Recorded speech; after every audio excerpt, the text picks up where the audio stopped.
As such, my address to you today aligns with the pillars of this sacred national social contract.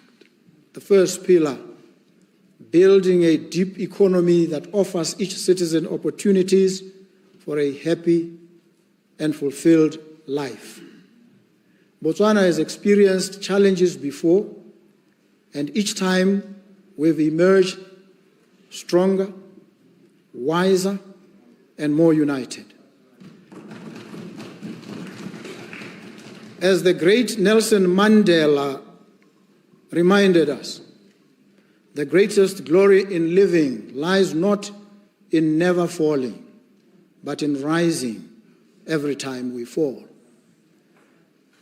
Botswana have always risen, and I declare to you with full conviction and fortified hope, Botswana is rising again to heights she has never reached before.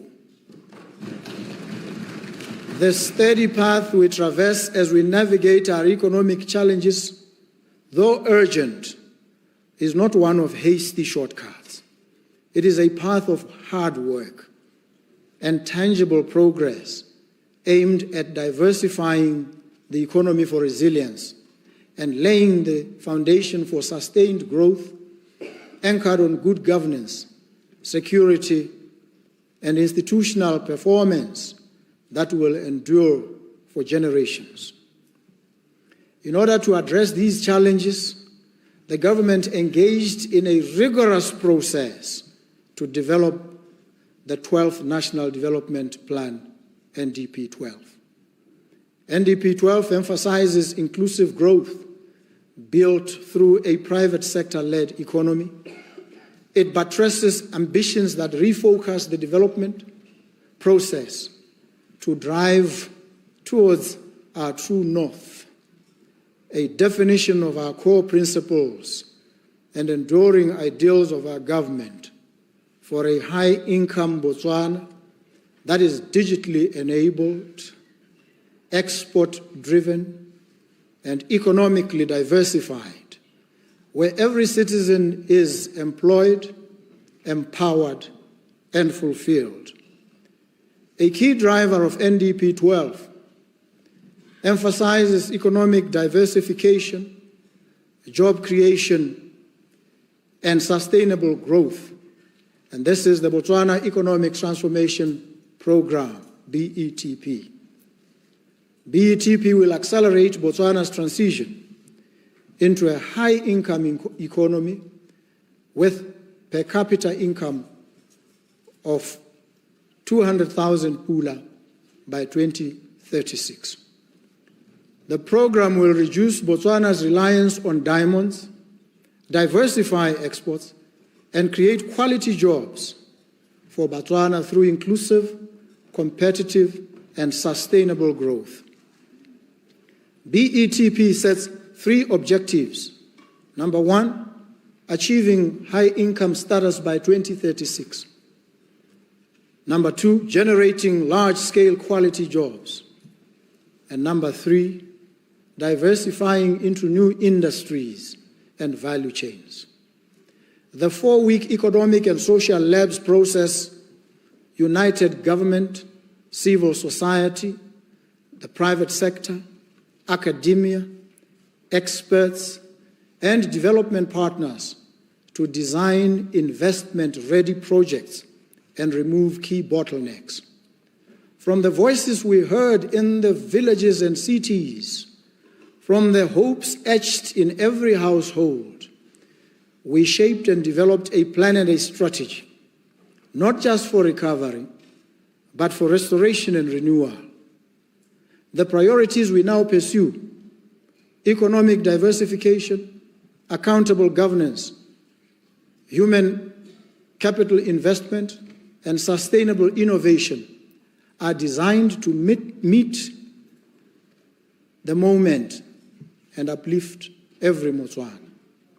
These are not distant ideals, but practical commitments to create jobs where they are needed most, to restore dignity through health and housing, to empower youth with skills and opportunities, and to ensure that our economy grows not just in numbers, but in impact.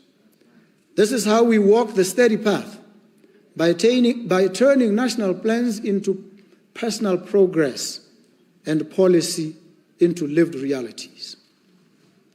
Agriculture has been identified as a sector that lays out economic transformation with the greatest prospects, immediate and long-term, for sustainable creation of jobs.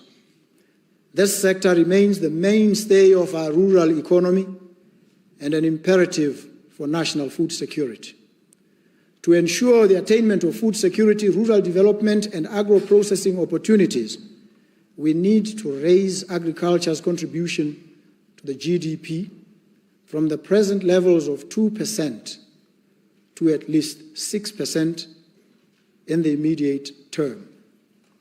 The sector is already undergoing a bold transformation aimed at boosting productivity, creating jobs, strengthening food security.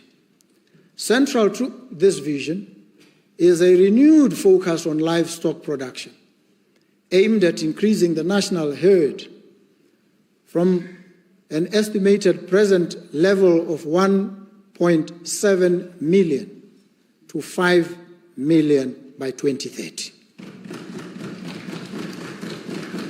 Livestock contributes a larger portion of Botswana's agricultural GDP, anchoring rural livelihoods.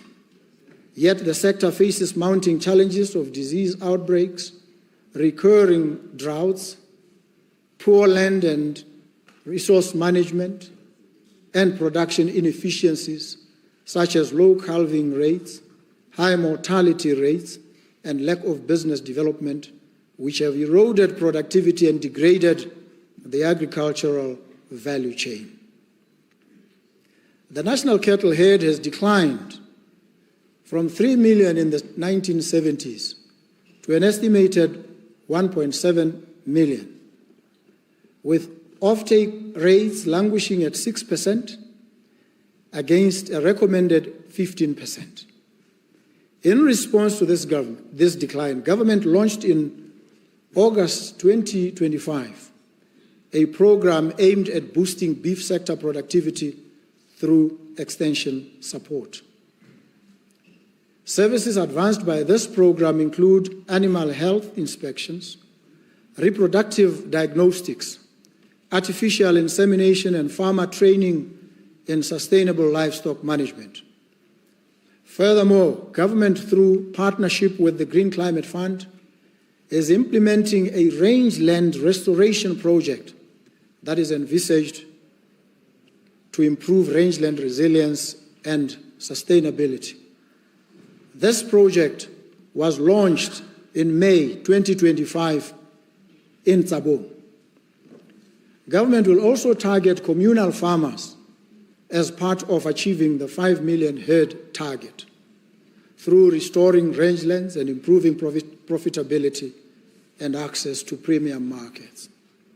I am delighted to announce that the turnaround strategy for the Botswana Meat Commission now shows signs of improvement. BMC has improved payment turnaround times. It has improved payment turnaround times from months to 7 days. In Ngamiland, the government has recently launched the direct cattle procurement scheme, where farmers are paid instantly. This scheme will greatly benefit the Ngamiland farmers, who for the longest time have not had market access. From ground zero, literally, no access to where we presently are. And we move forward with every confident stride, our gaze fixed on the future. On milk production, we've developed a focused strategy for the dairy sector through Milk Valley, a wholly owned subsidiary of the Botswana Development Corporation. For several years, progress was stalled due to the prevalence of foot and mouth disease in neighboring countries, which prevented the importation of biological assets, cattle.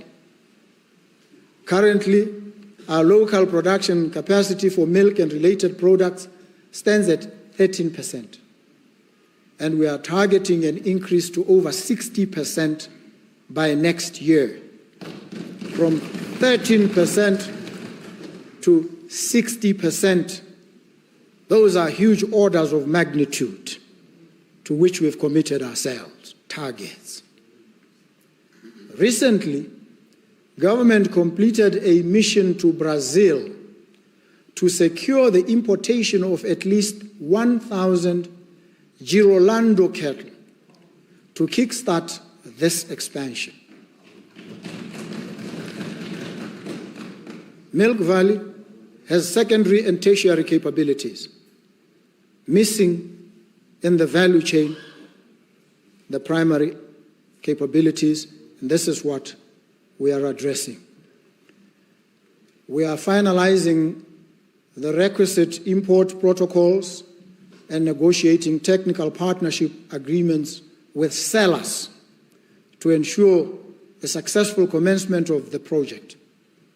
These partnerships will support us over the next 2 years by facilitating skills transfer to Botswana, who will be directly employed on the project. Recognizing that feed availability is essential for successful dairy operations, we are finalizing outgrower program guidelines to engage contract farmers around the Lobatse region in support of this project. Additionally, we are identifying other regions across the country for potential expansion once a business model is firmly established. The 2024-25 season saw a 34.2% increase in planted area compared to the previous season, yielding an estimated 144,000 tons in production, a massive improvement when compared to only 39,795 tons in the 2023-24 season. This is well within our manifesto objective of tripling food production yield and output.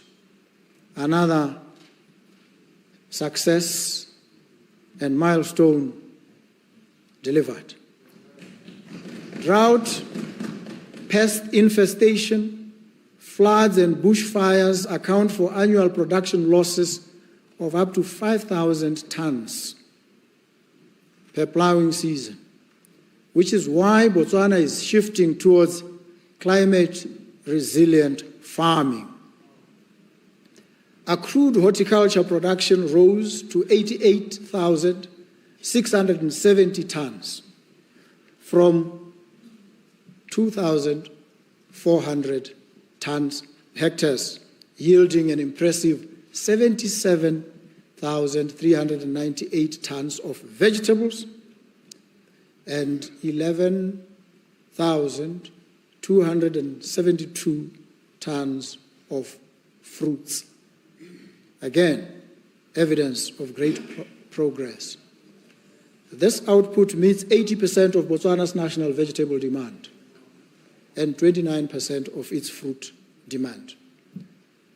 Recognizing the importance of commercial scale farming, which would help us achieve the goal of national food security, we, together with a group of investors, arranged for 16 farmers from across the country to visit Bangladesh from the 25th to the 30th of July 2025. The team was led by representatives from the Ministry of Lands and Agriculture, Letsema Horticulture Market, National Agricultural Research and Development Institute, NARDI, and Botswana University of Agriculture and Natural Resources, BUAN. The farmers, on the other hand, included members of fodder producers, fish farmers, and the Botswana National Beef Producers Union, among others. These anchor farmers are now being facilitated to start and operate farms that will act as a point of reference for other farmers. To diversify the economy through agriculture, government is leading a policy shift which will enable licit cultivation and use of industrial hemp and medicinal cannabis. To begin this program on a sound footing, Hemp Innovations, a global corporate entity with experience in the field, recently signed a memorandum of understanding with the government of Botswana to work alongside BUAN and NARDI to explore and pilot hemp production.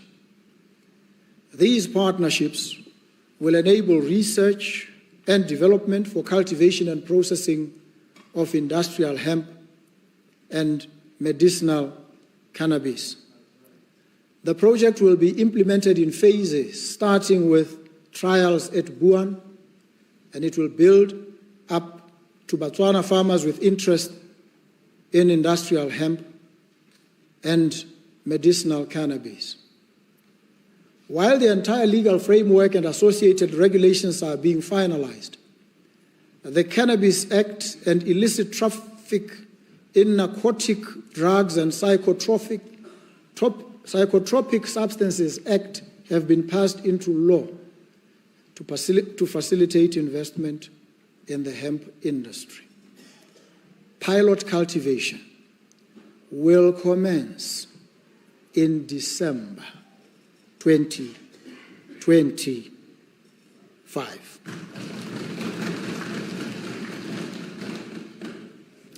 And it will commence in December 2025 under strict oversight by the relevant authorities in line with applicable laws and regulations. On mining, earlier this year, the government of the Republic of Botswana and De Beers Group announced the signature of our new agreements, which represent a shared commitment to long-term national prosperity, youth empowerment, and sustainable economic diversification. Under the new agreements, Okavango Diamond Company, ODC, accesses an increased portion of Botswana diamonds starting at 30%, increasing to 40%, and ultimately to 50% over the period of the new agreements. The ODC has announced that it is ready to undertake contract sales as an important step to diversify its sales model to handle larger volumes of diamonds. The extension of the Botswana mining licenses to 2024 will enable Botswana to deliver long-term value from its existing mining assets as well as mine life extension projects. Another key feature of our new agreements is the increased focus on marketing natural diamonds to preserve the long-term value of our diamond assets, a priority that becomes even more critical during periods of market pressure. Government is now partnering with De Beers to develop, fund, and execute strategic marketing initiatives globally to enhance natural diamond desirability and demand. One such initiative is Desert Diamonds, recently launched in the United States through a nationwide campaign and partnership with key retailers ahead of the crucial end-of-year selling season. Further reinforcing this commitment to promote natural diamonds, Botswana became a founding signatory of the Luanda Accord in June 2025, marking a landmark pledge by diamond-producing nations and industry leaders to collaborate through the Natural Diamond Council to boost global consumer demand for natural diamonds. Since signing, Botswana has actively engaged with fellow diamond-producing governments to build support and momentum for this shared vision. While this administration is pushing for diversification of the mining sector, diamonds will continue to be a main contributor of economic growth and transformation for our country. It is in this regard that concrete steps are underway towards the acquisition of Anglo-Americans' shares in De Beers. Government will leverage a majority stake. I must state this and state it emphatically and unapologetically. Government will leverage a majority stake to align the industry with Botswana's national development goal of economic diversification through beneficiation. As part of Botswana's beneficiation strategy, approximately 1.4 billion will be invested to finance the construction of a plant for the production of critical mining chemicals essential to the battery sector, the mineral sector. The plant, which is to be Southern Africa's first integrated facility, will be developed in Phalape, with access to a railway line connecting Suwa town, where soda ash as the biggest input will be sourced. So if Maung was similarly circumstanced, leader of opposition, there's no doubt it would be coming there.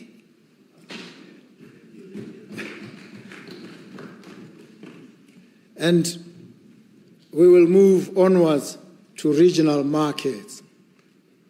Our mining sector is evolving rapidly, with new strategic minerals entering the fold alongside diamonds. The Letlhakane uranium project, operated by Lotus Resources, is undergoing a major infill drilling campaign to refine its resource and support a 6.2 billion Pula mine plan, targeting 3 million pounds of uranium annually. Uranium. In Kanye, Giani Metals is developing the K-Hill battery-grade manganese project, having secured a mining license and a special economic zone investor license. The project aims to supply high-quality manganese for electric vehicle batteries, aligning Botswana with global clean energy supply chains. Iron ore is also becoming an important resource in the diversification mix, with projects like the Ngamiland iron ore project set to boost Botswana's steel industry. Learned friend, Mr. Kaping. These developments signal a broader shift toward industrial minerals, green steel and value-added beneficiation. Together, uranium, manganese, and iron ore form an emerging triad of opportunity in Botswana's mining renaissance.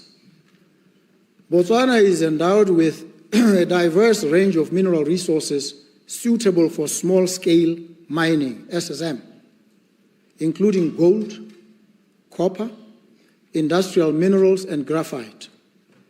Globally, small-scale mining plays a critical role in livelihoods, supporting over 45 million individuals directly.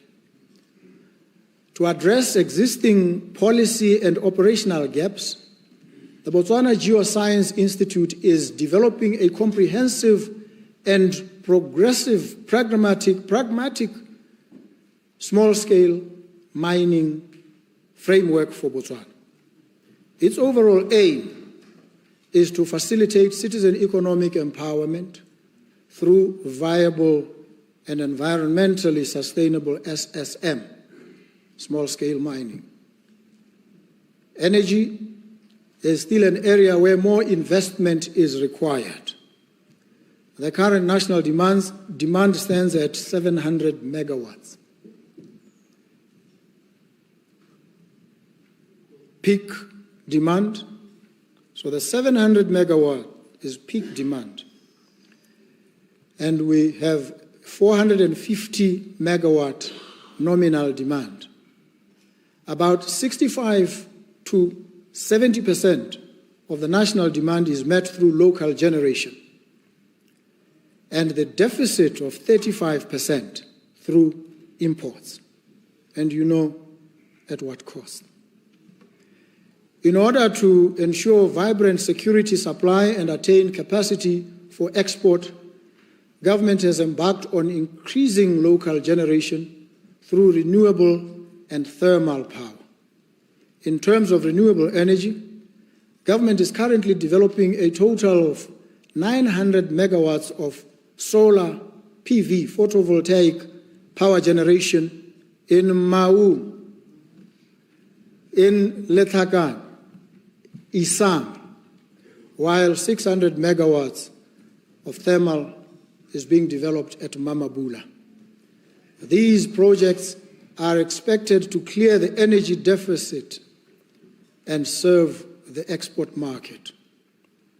It is expected that by December 2025, more than 100 megawatts of solar photovoltaic will be streamed into the grid, while the 600 megawatt thermal is targeted for December 2027. The ongoing remediation of Morupule B, the 600 megawatt plant, has also started bearing fruits, with 3 units already running, while the other unit is to be completed by December 2025. This will bring local generation of thermal to 720 megawatt, inclusive of Morupule A, which gives 120 megawatts. Government is also working to improve the transmission capacity to, amongst others, enable export of power to the region. The Northwest Transmission Grid Phase 2 project is intended to improve transmission to the northwestern part of the country and also to provide for export of power to the north.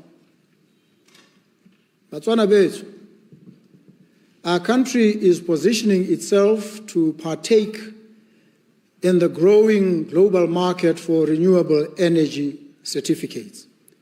In July 2025, we formally tendered our application to the iTrack Foundation to become an authorized issuer of international renewable energy certificates, IRECs. Once approved, this will open a new revenue stream for project developers and corporate buyers seeking to meet carbon neutrality commitments. In order to ensure that security of petroleum products supply is, in order to ensure all these, security of petroleum product supplies is essential. It is essential to sustaining economic growth, national stability. And so Botswana Oil, through government funding, is advancing major storage projects to increase the security, which currently stands at 15 days of cover to 90 days. So our strategic stocks stand, as I stand here, at 15 days of cover. We must raise it, as we are presently in the process of doing, in the shortest period to 90 days of cover. The expansion of the Francistown Petroleum Depot from 38 million litres capacity to 98 million, from 38 to 98 million litres, is 88% complete, while the Ghanzi Depot is at 55% completion and will be commissioned in April. These two will be commissioned in April and August 2026, respectively. Investment attraction. Government is undertaking reforms to unlock land, streamline legal and regulatory frameworks, and fast-track infrastructure to meet investor expectations. Furthermore, government is in the process of establishing a national retail payment switch. National retail payment switch. A special purpose vehicle will this month of November be established under the Bank of Botswana to procure and implement the NRPS within 12 months. I had insisted on 6 months. I fought. There was a serious pushback and I was defeated by the technocrats. We've settled for 12 months, although we are still pushing for a much earlier delivery date. Phase 1, involving the mapping of the switch requirements, has been done. And technical and business specifications have been developed for a Botswana-centric switch. The switch will significantly streamline transactions, reduce leakages, increase financial inclusion, and ensure that payments for services are transparent and stay within the local economy. With coordinated special economic zones, we hope to make them, these SEZs, engines of inclusive growth, export competitiveness, and long-term prosperity for Botswana. As part of the SEZ facilitated investments, momentum continues with Radisson Hotel. Radisson Hotel. The project will begin in April 2026 at an investment value of $50 million and is expected to create jobs directly during construction and post-completion. A licensed SEZ investor is developing a 100-megawatt solar power station near Matsiloje as a single factory. It is valued at 1 billion pula and it will create 600 construction jobs and 30 permanent jobs post-completion, advancing our green energy goals. The journey toward industrial transformation requires bold, large-scale projects that generate employment, build manufacturing capacity, and enable meaningful technology transfer. The Botswana Development Corporation has stepped up to meet this need, driving strategic investments across high-impact sectors. Since the time you gave this administration the mandate to govern, we've worked hard to change laws in a concerted effort, ably assisted by every member of this august House, without exception, to achieve a well-regulated, integrated, development-friendly investment framework to raise levels of productive capital inflows into the economy as part of the process of diversifying the economy and stimulating employment through smart partnerships. Some of the smart partnerships we created are with CCI Global, a leading business process outsourcing company, BPO, headquartered in the United Arab Emirates, to establish presence in Botswana. CCI has approximately 10,000 employees across 5 continents, including Africa, Asia, and North America, servicing major offshore markets in the USA, Europe, and the Middle East. I am pleased to share with you that CCI Global began, not will begin, or may begin. It has begun its local operations at the Botswana Digital Innovation Hub. And this happened in October 2025. This initial operational phase has already generated 51 full-time jobs. And from the constraints of space at the place that they operate, this will increase over the next few months to 720 jobs. And over the next 12 months, we will reach more. We will, within 36 months of their operation, arrive at 3,000 jobs.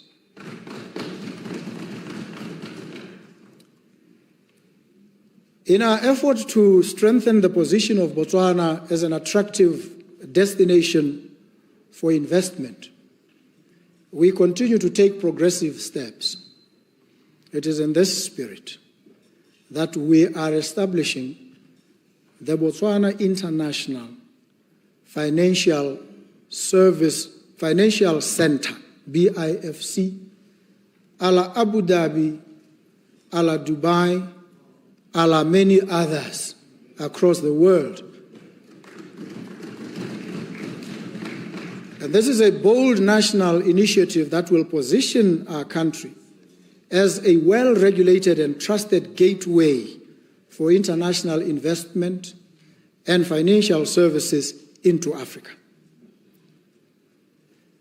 The Botswana International Financial Center will operate as an independent jurisdiction founded on the principles of transparency, accountability, and rule of law. As part of this broader vision to position Botswana as a hub of opportunities and innovation, I'm also pleased to announce the launch of the Impact Citizenship Program, a pioneering initiative that invites a select group of global investors, innovators, and change makers to join hands with us in shaping Botswana's next chapter of development. To facilitate this, we will be submitting to Parliament a bill aimed at amending the Citizenship Act. This program is not about selling our citizenship. It is about inviting partnerships that make impact, attracting those who share our values and are ready to contribute meaningfully to our national development goals. I acknowledge the concerns that have been raised regarding this initiative. As a responsible government, let me assure you that vetting and thorough due diligence will be an integral part of the application and approval process. Government has taken another bold decision to establish a sovereign wealth fund for Botswana. The fund will be one of the transformative interventions boosting economic activity in various sectors, diversifying and engendering processing within the mining sector.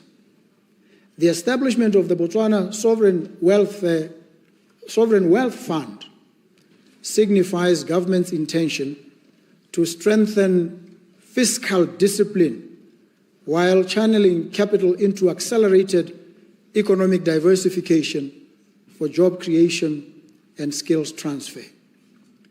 The new vehicle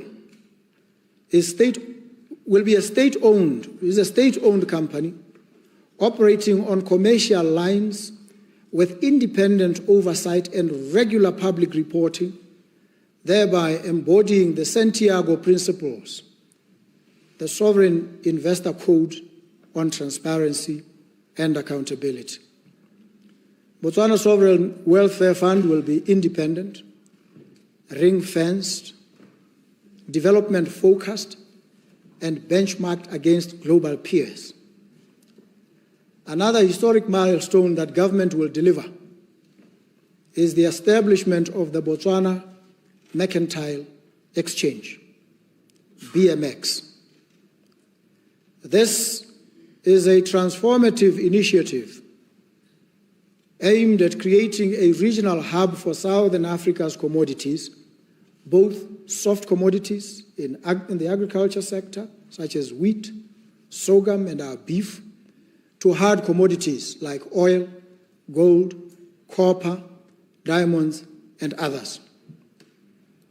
The Botswana Mercantile Exchange will position Botswana as a regional hub for commodities, ensuring that Africa gets the full benefit of these natural resources. This entity operating under the Botswana Stock Exchange will create a platform where a farmer can list his or her product or commodity on this exchange to be traded with anyone, anywhere in the world, giving immediate value to the farmer at prices competitive internationally.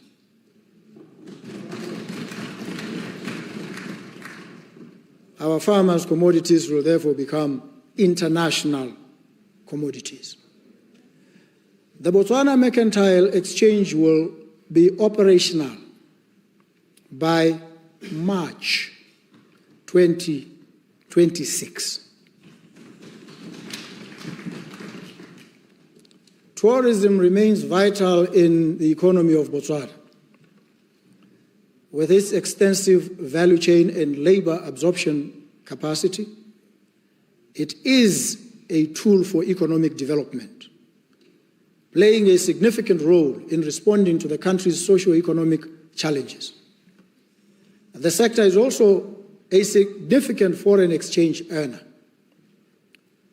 We are working together with all stakeholders in the tourism industry to double Botswana's international tourist arrivals in the next 5 years, with a view to creating more jobs and increasing the sector's contribution to GDP. What does this entail? Upgrading our airports,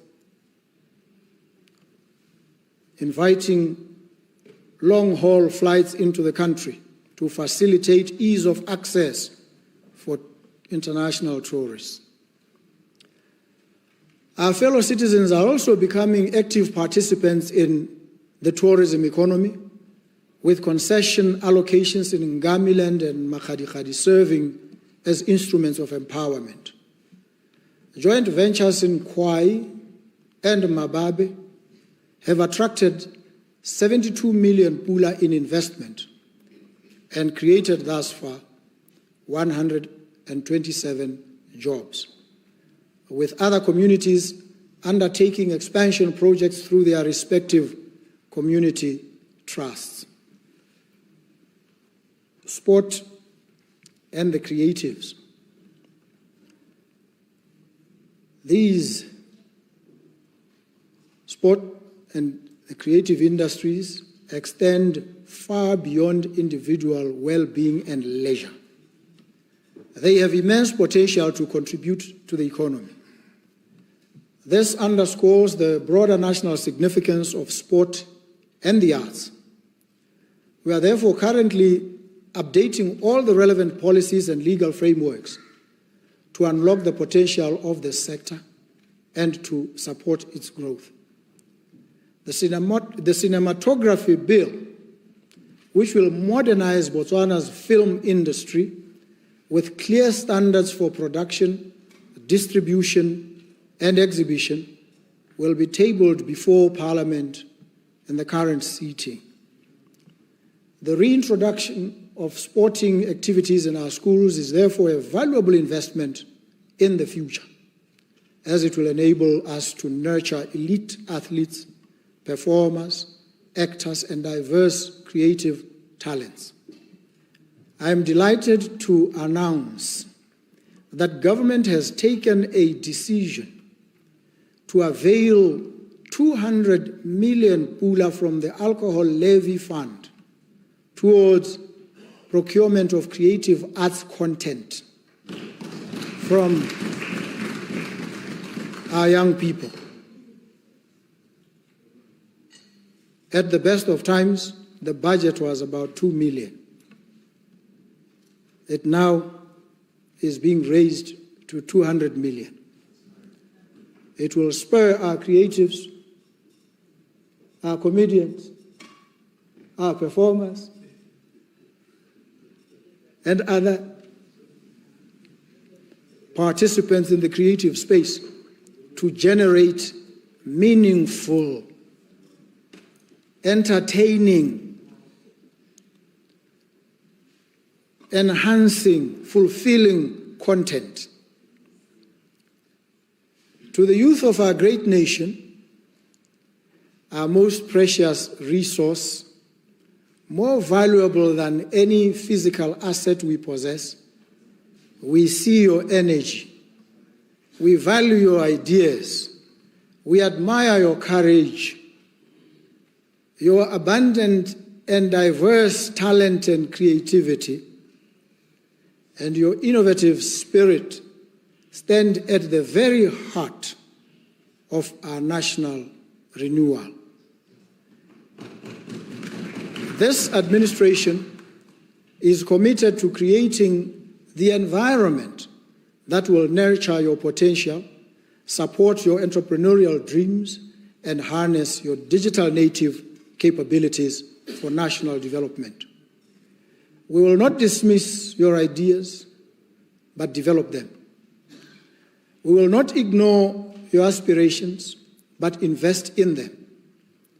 The Botswana we build tomorrow will be shaped by your imagination and courage today. Our country faces a pressing unemployment crisis, especially among the youth, at 38%. Government selected 186 projects across 9 priority sectors under the BETP. And these selected projects were partly based on their potential to create employment. BETP intends to create 512,000 jobs in the next 4 years now, primarily targeting youth. Furthermore, the Office of the President has established the Presidential Youth Empowerment Campaign, PYEC. PYEC is a high-level national program that is designed to coordinate efforts across sectors and has mobilized a task force to develop a coordinated, data-driven strategy in partnership with UNICEF, the Office of the Assistant Secretary General for Youth Affairs at the United Nations, and the United Nations Commission for Africa. A baseline study will be undertaken to identify 1,000 most promising candidates and produce key deliverables, which include a Botswana Digital Employability Index, a national trainer registry, and a youth policy brief. These tools will guide future interventions and ensure targeted impact, which we will scale to 10,000 participants. One of the projects to debut the Presidential Youth Empowerment Campaign is the Climate Smart Horticulture Development Program, which is a targeted skilling and capacity building program to develop over 500 smallhold farmers organized in clusters. To help young farmers meet buyer specifications, scale production, and access startup funding, a horticulture-specific fund in partnership with financial institutions will be established. Through collaborative efforts of various partnership organizations, beneficiaries will be facilitated to access both local and export markets through this program. Among the initial youth empowerment campaign projects, we have the Textile Acceleration Program, the Government Automobile Maintenance Program, the Digital Content Creation Hub, all of which have a component of skills development and mentorship for growth of priority industries and employment creation. Initiatives for development opportunities for Botswana youth will be delivered under the new agreements. The recently launched International Graduate Development Program is the first of such initiatives. This is a rolling 2-year program where Botswana graduates will have an opportunity to work across DBS global operations, developing future-fit skills for the diamond industry and beyond. University sponsorships for master's and PhD studies and internships with DBS for students from tertiary institutions across Botswana will be launched in December 2025 to provide opportunity for growth of skills and participation of Botswana in diamond beneficiation. Our new agreements with DBS provide for a diamond entrepreneurship program, which is on track to be launched in the coming months. This will develop Botswana entrepreneurs as diamantes or in diamond-related services through 2 5-year programs. All these initiatives are part of this administration's aggressive response to creating meaningful jobs for our young people. In acknowledgement of the challenges of drug and alcohol abuse that our young people face, government is in discussion with business partners to help complete and operationalize, in the last quarter of this financial year, a 50-bed youth-friendly rehabilitation center in Seruwe, with both inpatient and outpatient services. This is but one of the many steps that government is taking to wage war against this scourge, so that no young Botswana gets robbed of his or her future by drugs and alcohol abuse. I know there's some concern that government is not fighting the drug problem enough. Let me tell you, in confidence, it is a very complex problem to deal with, where many of the institutions that would otherwise be enlisted in fighting the scourge themselves are complicit in perpetuating and fueling it. It requires skill. It requires a different style of handling some of these things. So it is not that nothing is being done. Sometimes you've got to go quiet and go deep in order to unearth the scale of rot that we have to contend with.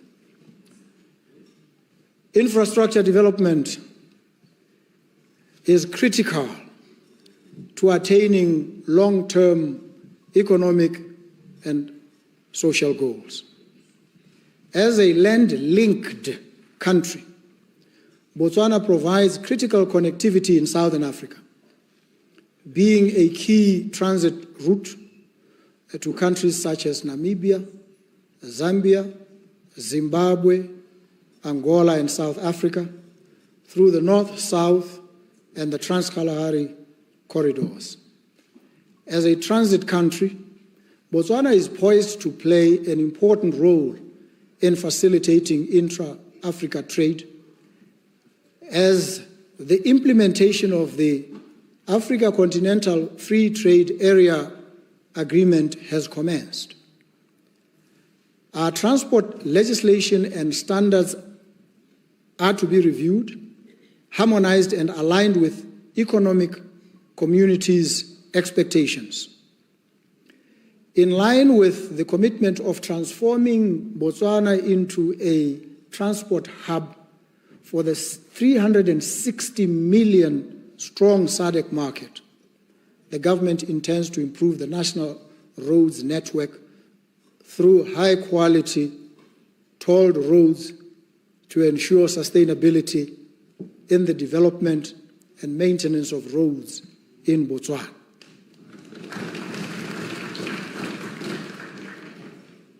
In this regard, construction of the A3 road has commenced, while feasibility for the A1 dual carriage tolled road spanning over 600 kilometers is scheduled to commence before the end of this year.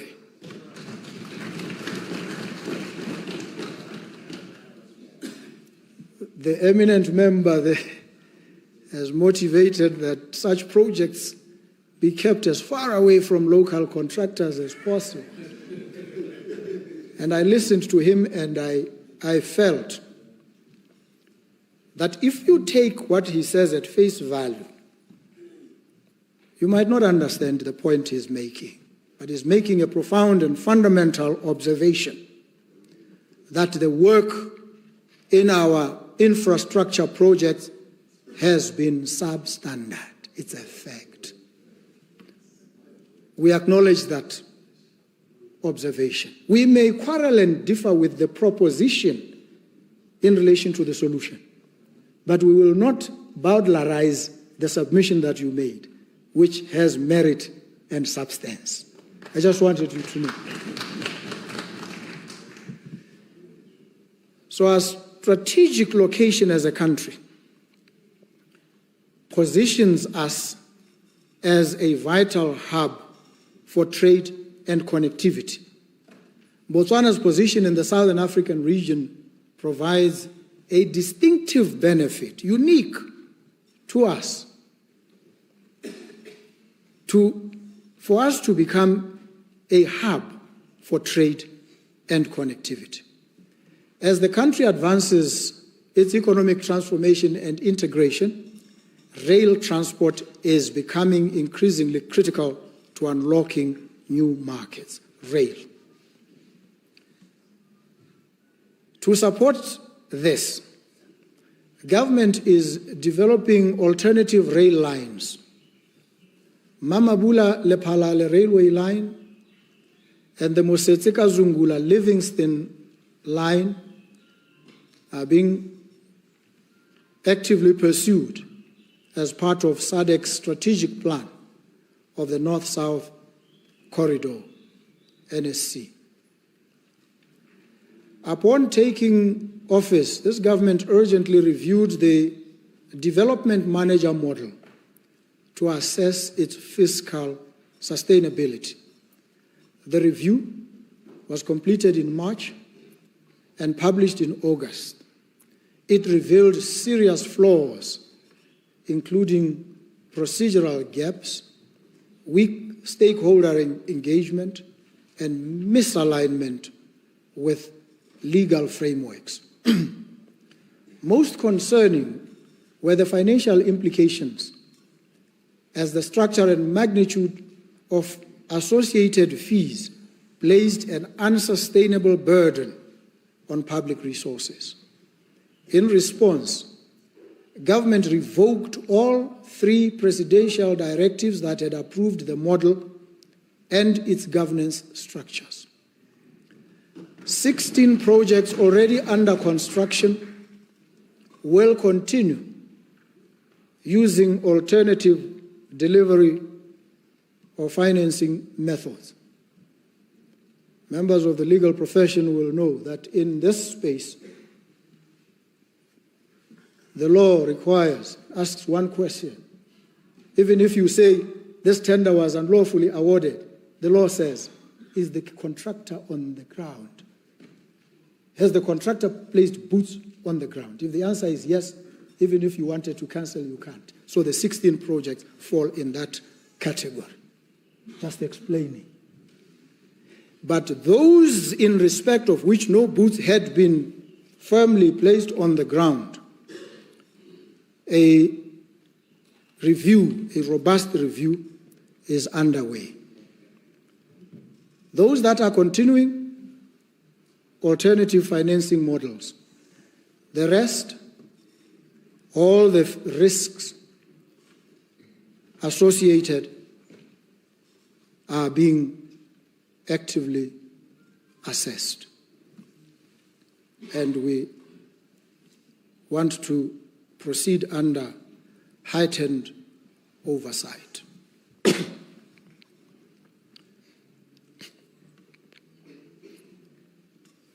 This is important to understand. We are not stopping projects.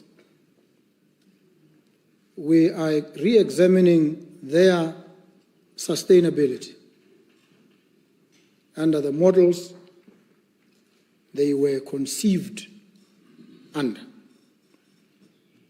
The better then to deploy more responsible, more financially sustainable models.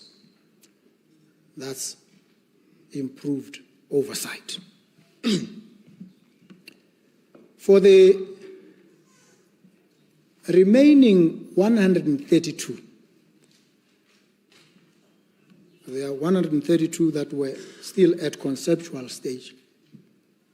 It is these that we are reassessing to explore better aligned options.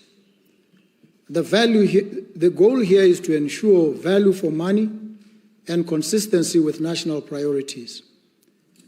Given the current fiscal constraints, the public-private partnership model has become essential for delivering key infrastructure projects without overstretching government resources. And in order to make it more responsive, the PPP framework is being strengthened through the BETP to make it more inclusive, transformative, and private sector-led. Private sector-led. Government doesn't have the money to deploy in some of these projects. But there's finance aplenty around. And we know finance left to its own devices can become dangerous and predatory. But finance properly enlisted and deployed in the service of a development agenda can become a very, very good servant. So we are enlisting capital here, finance, as a servant of development. So over the next 12 months, urgent milestones that we want to attain include tabling the PPP bill, deploying PPP functions, resourcing the PPP unit, and operationalizing the appropriate governance structure. These steps will ensure that PPPs deliver value, efficiency, and impact. The provision of safe drinking water remains a key priority for all of us and for this administration. The implementation of water and sanitation projects during the 2025-2026 financial year has mainly been focused on the completion of major projects. Projects such as the NSC 2.2, Palape to Mamashia water supply pipeline, contracts 1, 2, and 3. NSC 2.3, Mamashia to Gaborone water supply scheme, Lobatse water master plan, Molepulule NSC connection, Hamononya, Moshopa sanitation, Mamashia water treatment plant, Swapong South, Phase 2, Good Hope water supply, Phase 2.2. All these are at wrapping up stage and are consolidating final accounts. The process of concluding the outstanding works has been affected by delays in payment of services rendered. We've incurred a serious loss of time, suffered delays because we were either slow or unable to pay contractors. It is not because we don't want, it is because we simply are in no position to. So our challenge, as I said, where do we find the money to deliver these much needed services? The Maung Water and Sanitation Project is coming to an end, with early beneficiation realized for both water and sanitation. The Kanya Sanitation Project has taken unduly long, but is now winding up, and most of government's institutions have been connected to the system. Pipeline gaps are being addressed to fully operationalize the entire scheme to enable the Kanya community to be connected. The Boteti South Central water supply is 98% complete, while the Kanye network rehabilitation stands at 96% completion. The project will be completed by the end of this financial year. Projects that were in their earlier stages of implementation by the beginning of 2025-2026 include Molepolole Water Treatment Plant, which is now about 80% complete. Molepolole Water and Sanitation, 22% complete. Veda Makopong Water Supply, 50% complete. Dimajwe Water Supply, 30% complete. And SUA, don't celebrate 30%, need to up the ante. SUA water supply is at a measly 9% completion. And these projects as well have been seriously affected by payment delays. So they have tended to progress very slowly. Digitalization. Digitalization is the pivot point of our economy. It's the fulcrum. It is a critical enabler for our bold transformation of the economy. And so government, through the Ministry of Communications and Innovation, in partnership with the Botswana Development Corporation, Botswana Telecommunications Corporation, and other stakeholders, have commenced an ambitious journey to launch and go live an ultra-modern, secure platform where all government services will be delivered, and this within the next 6 months. This will be backed by improved backbone infrastructure that will ensure reliability and stability of the platform. I know you don't want any downtime. The citizens more so. We don't want any downtime, all of us. Procurement has been a major bottleneck, slowing down progress in many development initiatives.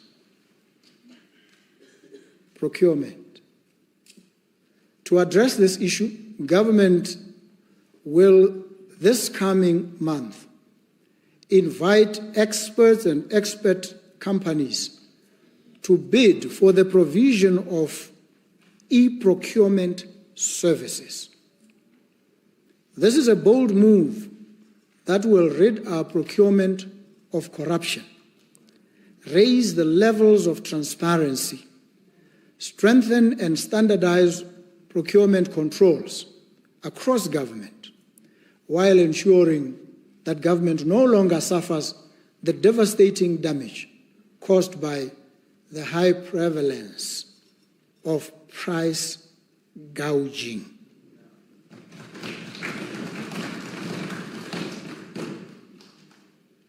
And price gouging takes me into the next: healthcare, social protection, and gender equality. And price gouging has been extremely rampant in the health sector. And government is steadfast in its resolve to ensure that Botswana can access quality health services when they need them. They must access them without financial hardships through universal health coverage, UHC. In our quest to reach the true north for Botswana in health, enshrined in both the NDP 12 and the Botswana Economic Transformation Program, we have two main goals. Goal number one, to raise the UHC, Universal Health Coverage Index, from 55 to 75% in the next 5 years. This involves a major re-engineering of the whole health system, almost a complete overhaul. The reforms that we must engage include digitalization of the health system, reorientation of health services towards a more robust primary healthcare system, which is what has already begun with the relocation of primary healthcare services to local authorities, and the National AIDS and Health Promotion Agency, NAPA, to the Ministry of Health. Reimagining drugs and medicine supply chains to ensure predictable availability of commodities for Botswana, and modernizing infrastructure.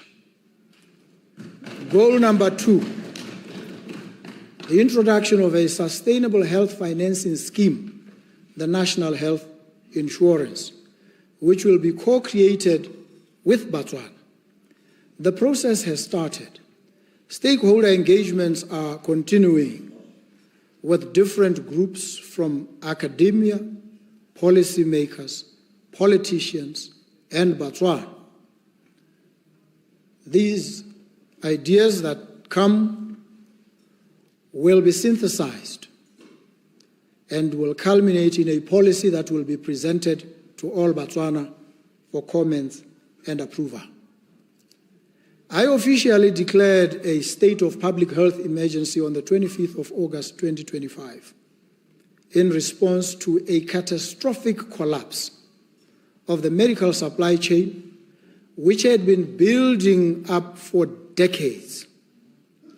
At the time of the declaration, critical medicines and medical commodities were almost non-existent. 2 months later, though we are not yet out of the woods, most first-line medicines for chronic diseases and those needed for emergency care are now partially available.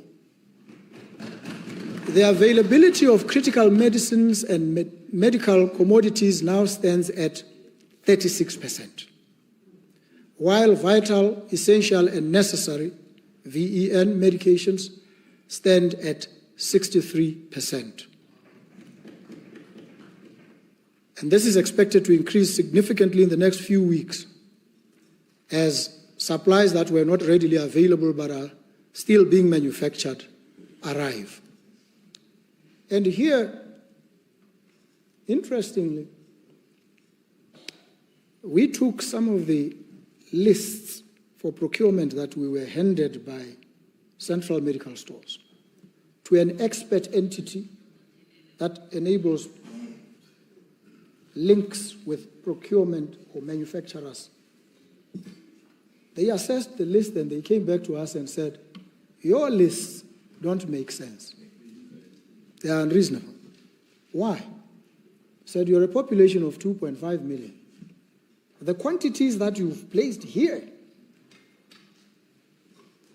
are not justifiable for a population of your size. So CMS is giving us lists to procure at astronomically huge levels. The same CMS suffering expiry and destruction of about 250 million worth of medicines every year. So it's not just the list. You've got to study the list. You've got to put it through a rigorous process and realize not only are we almost being had, over the years we've been had big time. That's a debate for another day. So government has so far procured over 300 tons of essential medical supplies with additional shipments expected soon. Let me take this opportunity here and now to express our gratitude to the governments and the people of the United Arab Emirates, the United States of America, Zimbabwe, Turkey, Brazil, China, Cyprus, as well as the United Nations family, for having pledged or donated medicines respectively. to these nations as well as local and global entities who have made pledges, we say, thank you very much. Thank you. Thank you ever so kindly. The government has prioritized the transformation of central medical stores, CMS. The entire medicine supply chain to ensure that we will never return to this situation we were in. And the state of emergency lasted only 21 days. Now, through the Botswana Economic Transformation Program, CMS will be restructured, and this will be informed by an evaluation that is ongoing. It's currently underway.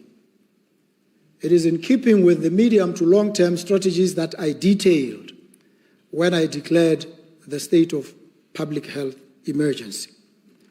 Alongside this, government is undertaking necessary reforms that include immediate digitization to further address supply chain disruptions with medical commodities. Government has implemented several short to medium-term measures, and these include: 1, the establishment of Health First Botswana Partnership.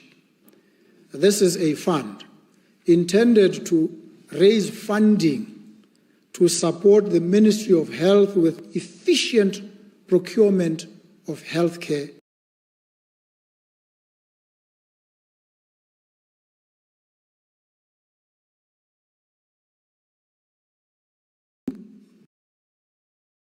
Provided for under the Public Procurement Act.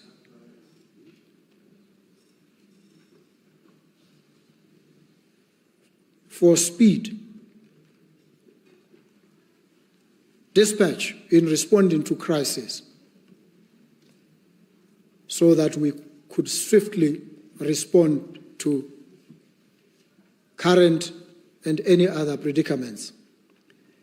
And the third, the National Steering Committee and the National Task Force that were created on the 25th of August 2025, both led from the Office of the President, will continue to lend full support to the Minister of Health to coordinate and ensure successful closure of this situation. This administration inherited a health system plagued by non-functional and obsolete equipment where it existed at all. Because in other places, nothing at all. And these obsolete pieces of equipment require significant investment to either replace or rehabilitate. We have recently bought 2 new state-of-the-art X-ray machines for Princess Marina Hospital. And as a medium-term intervention, we are deploying 3 mobile X-rays in Gumare, Gweta, and Bubono,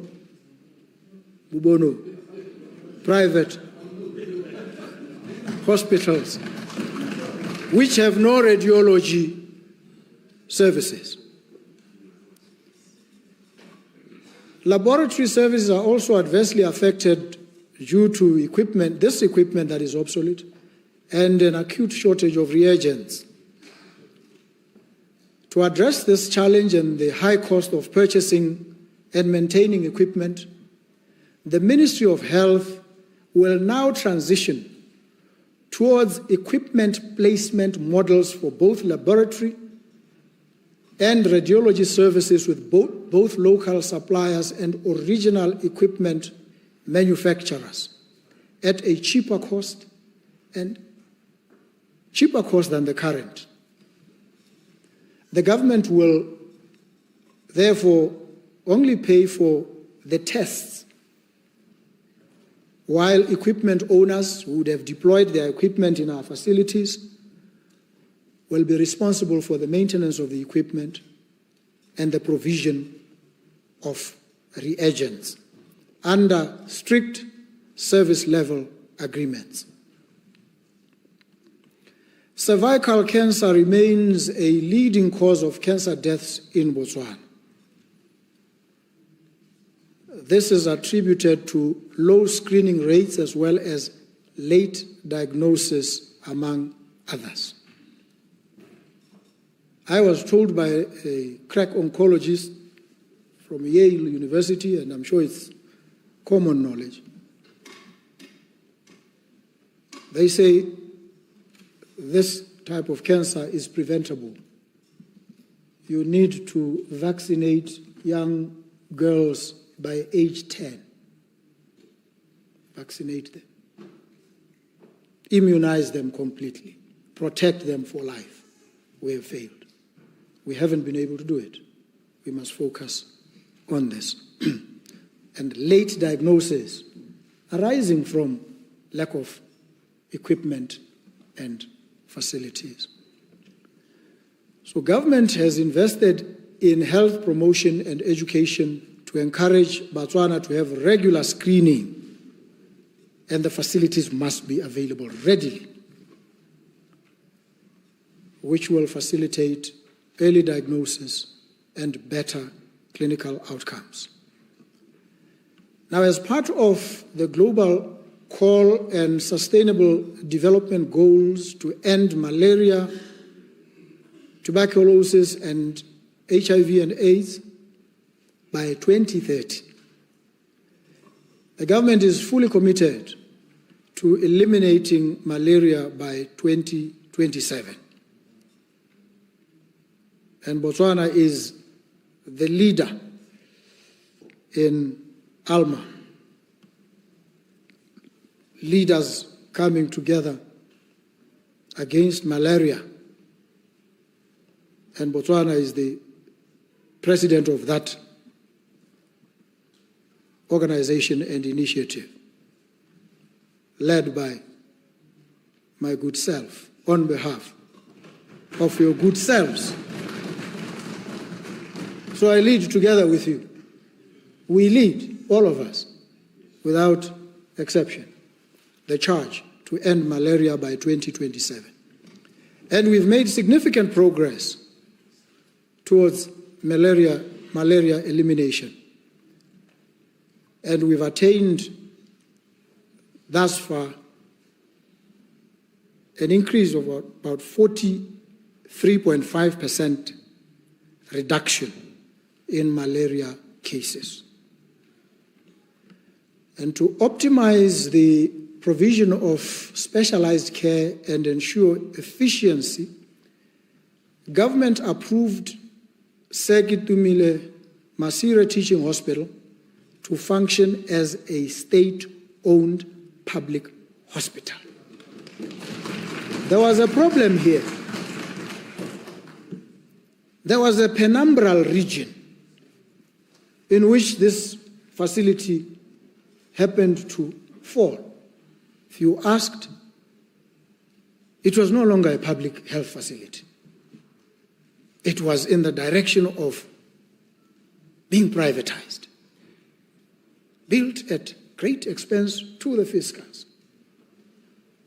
And the fiscus is being divested of this asset, which is why it became imperative then to halt this and to restore this facility, Sekitumile Masire Teaching Hospital, to its status quo ante as a public health hospital. That is what it is now. And you remember when this began and was being given some impetus, when the minister announced that over 120 long postponed operations, which could not be undertaken, were undertaken, I think, in a space of 1 month at Sekitumile, because they have, I think it's about 9 theaters, 10, which were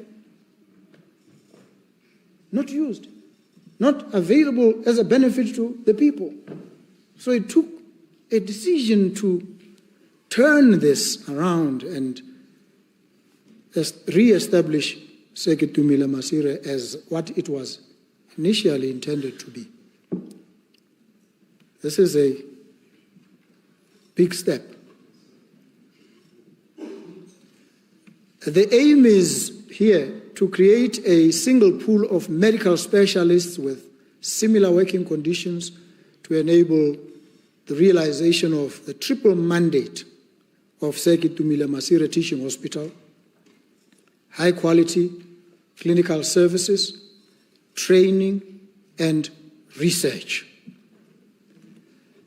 I must acknowledge that the majority of our health facilities are in a deplorable state of disrepair across the country. To support the implementation of the National Health Insurance, this requires urgent attention. While our fiscal space is limited, we cannot afford to ignore the deteriorating conditions of our health facilities.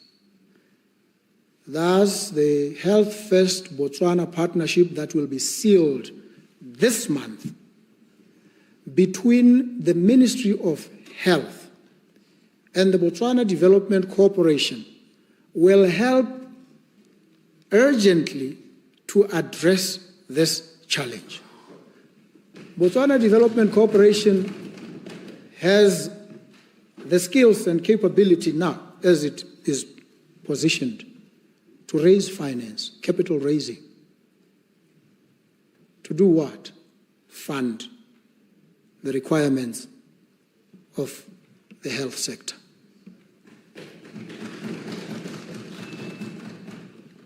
We have also had to reach out to friends and partners. When we are in crisis, we reach out and ask not for a declaration of love from our partners, but for a demonstration of love. And they came, they demonstrated the love they have for our country. So I'm delighted, and I've thanked those who came and assisted. I'm delighted to announce that we received a generous grant of $50 million, approximately 700 million pula, to drive our commitment to transforming the health system to a primary care focus with emphasis on the promotion of health, on prevention, early detection, and treatment.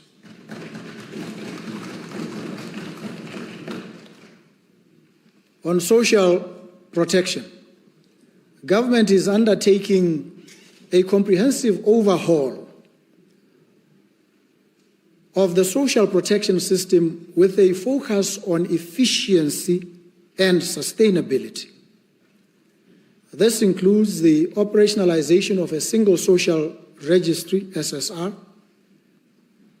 for beneficiation, registration and introduction of proxy means testing to ensure that support reaches those most in need. I know others have said, and I digress a little, when we deal with the old age pension, let us enforce a means test and not make it available to the likes of Dr. Botswana and many others. My position, which I maintain and on which I have not been dislodged yet, maybe I will be, is that let's make it available even to Dr. Botswana. Let's make it available. If he doesn't want it, he will donate it. So in keeping with our digital transformation agenda, the Ministry of Local Government and Traditional Affairs is automating key processes to enhance access, transparency, and accountability. These reforms grounded in a thorough review of the existing programs, will culminate in a unified social protection policy developed in collaboration with our international partners and the private sector. So it will be the people and international partners and the private sector. The homegrown school feeding program as a key strategy to enhancing food and nutrition security among learners while boosting local agricultural production will be carried out. No doubt about it. This initiative will provide 2 nutritious meals per day to support the health and academic performance of our children.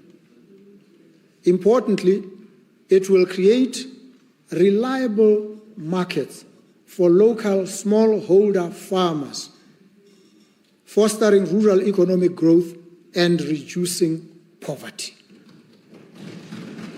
What are we doing here?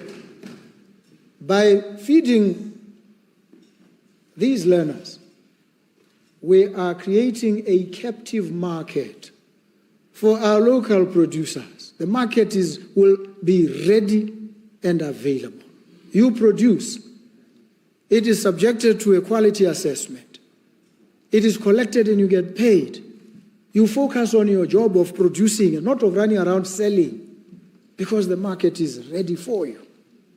This supports an ecosystem that empowers, uplifts, and improves lives and livelihoods. And as a further commitment to improving the well-being of vulnerable children, the new Child Support Grant, a monthly financial payout of 300 pula to children under the age of 1,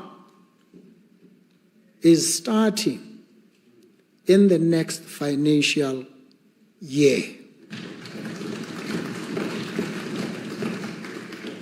This program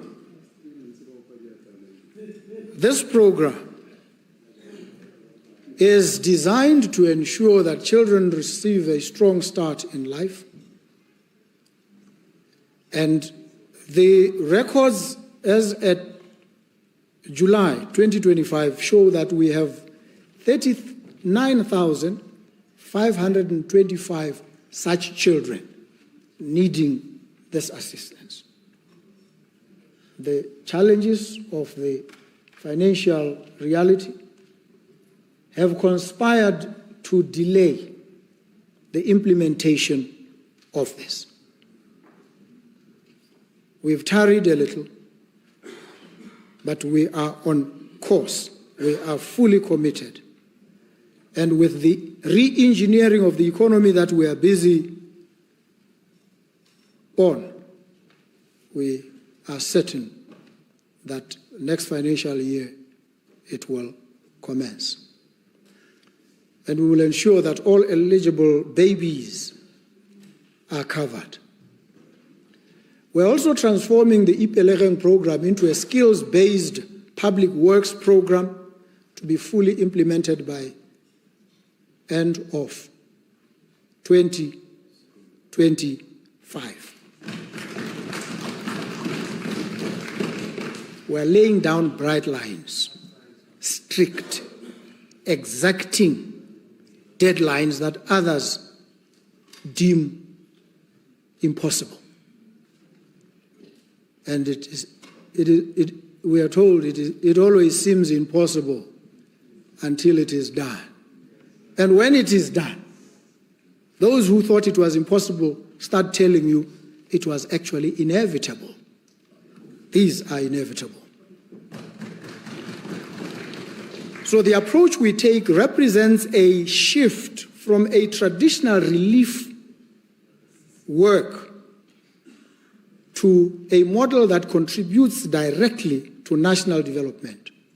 Participants will gain vocational skills in sectors like the arts, culture, tourism, and environmental conservation, enabling them to transition into formal employment or self-employment.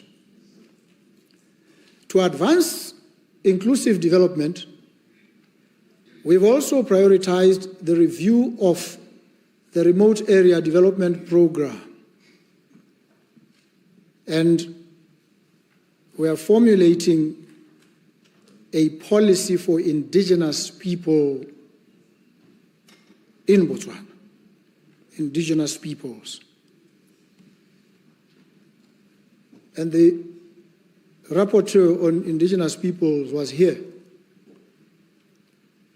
And he says he chose this country as the first stop after he was appointed, because he is impressed by and fully associates himself with and understands fully the commitment to the human rights approach this government has adopted.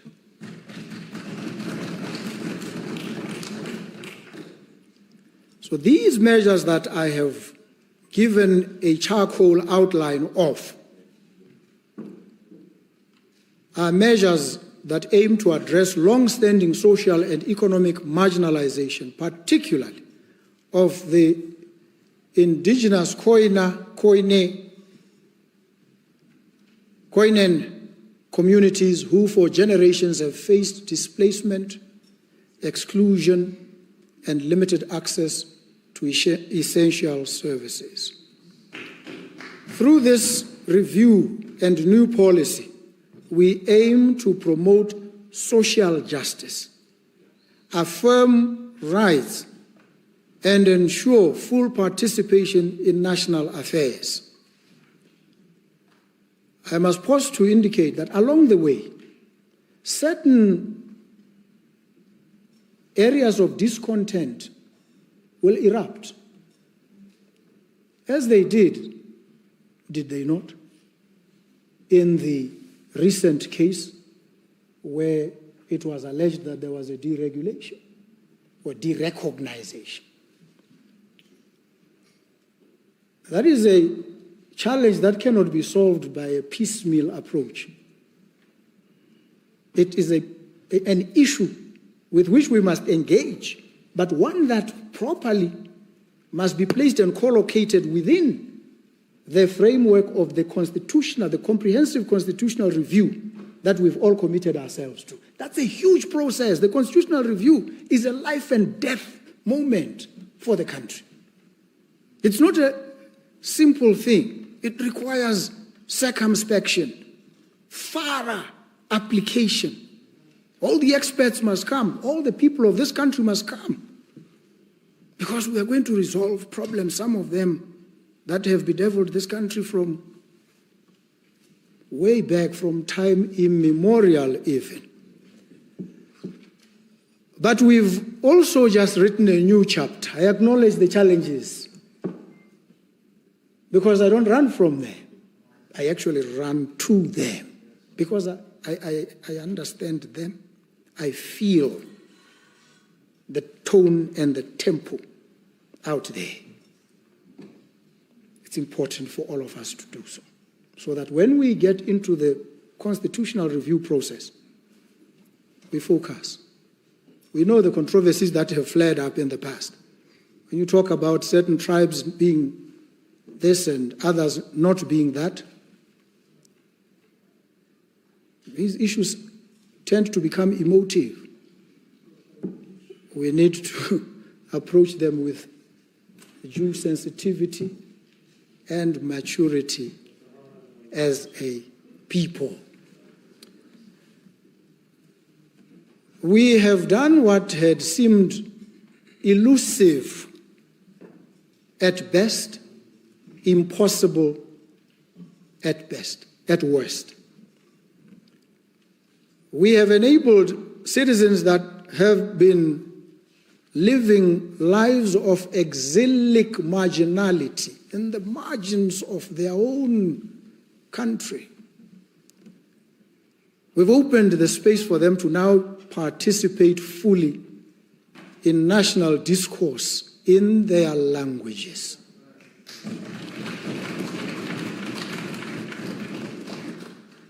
To feel the pride of recognition, appreciation, and profound validation,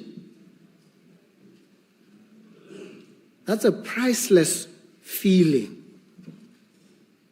And as leaders, when you achieve that, you have every reason to be proud. Truly, it's a source of immense joy and pride to hear Sekhalagari,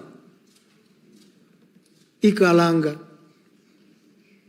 Shiei, and Naru through our public broadcast platforms. The people are happy. They feel now duly recognized as a part. And those who are not yet in the fold see that it's not just a glimmer. There's hope, there's real hope. And it will ultimately arrive for all of them. In Afrikaans, they would say, "Die Here hoor mij." God hears me. Die Here hoor mij. Laat Uw naam geheiligd worden. Let His name be praised. See. So, I know how they say it in Kalang. I know how they say it in many languages. Even in Setswapo. So we are now expanding the space, covering more of our people, bringing them in, helping them feel an integral part of the unfolding narrative that is being scripted in this country. They now become a part of that narrative.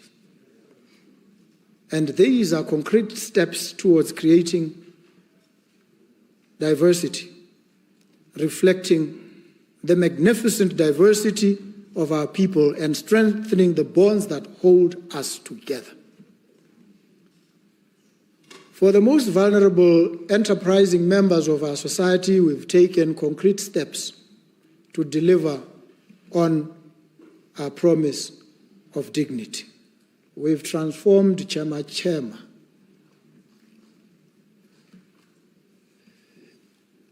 and converted the program into a grant for all recipients who had already signed contracts and received funds.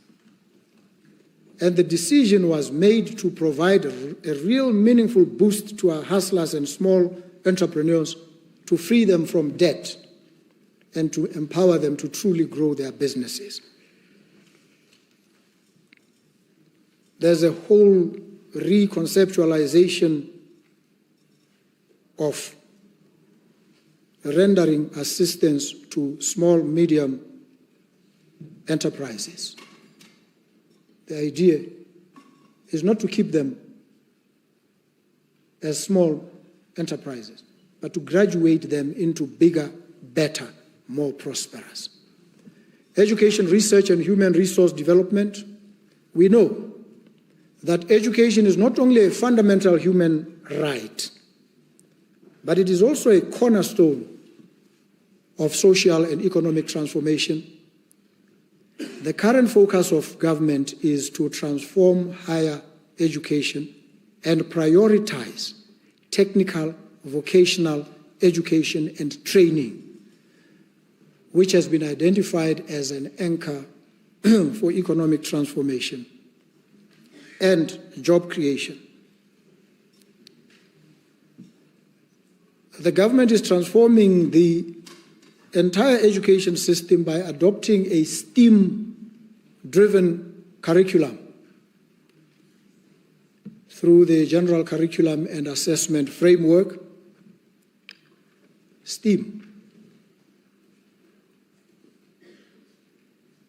This framework is designed to produce a globally competitive workforce focusing on science, technology, engineering, the arts, and mathematics. The arts are critical. The humanities, humando, that which makes us human, the arts are critical. We need them there. In fact, you may ultimately realize, because it is said that anything that is repeatable, that is routine, will ultimately be done by a machine. They will devise some algorithms. It is the creative space where the machine will struggle to replace human ingenuity, human creativity. The arts are critical. And so we want to ensure the successful implementation of this new curriculum we are positing by prioritizing two key areas. One, teacher empowerment. Two, infrastructure transformation and digitalization. Teachers will be upskilled and retrained to deliver the integrated STEAM approach effectively.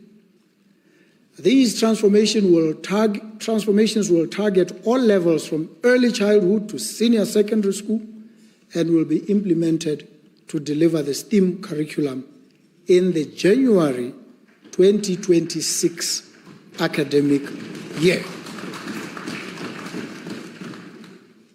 We will teach Torah, wa, rahu, rahu, wa, but we will teach it with a different style and smile, and bring the arts, the science, the technology, the mathematics in it.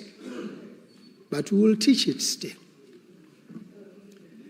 So the government is aware of unused and underutilized education facilities, and we are committed to implementing transformative measures where maintenance of facilities will be done through our TVET students. I could take more of your time and keep you here and demonstrate to you the functional utility of TVET.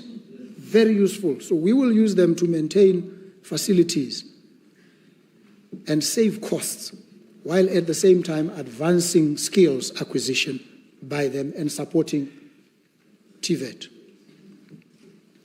And so I'm pleased to announce to you that the construction of the Maung Center for Children with Severe and Profound Intellectual and Multiple Disabilities has been completed. Celebrate. Yeah. If you don't celebrate, I will mention that song. You know, no, you taught me that song. I was helping you sing it, and it gets you into trouble all the time. And I help you sing it so you get into trouble. So it has been completed. And it will accommodate children with disabilities of age up to 18 years.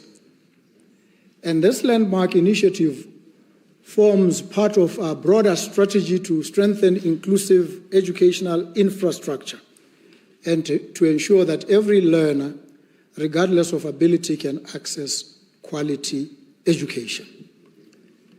In our continued endeavor to improve the state of education, the Ministry of Child Welfare and Basic Education, in partnership with the Ministry of Finance, is assessing or is in the process of securing finance from the World Bank amounting to 104,423,333 US dollars, equivalent to 1,409,700 409,715,000 pula. And this facility will cover 1, refurbishment of schools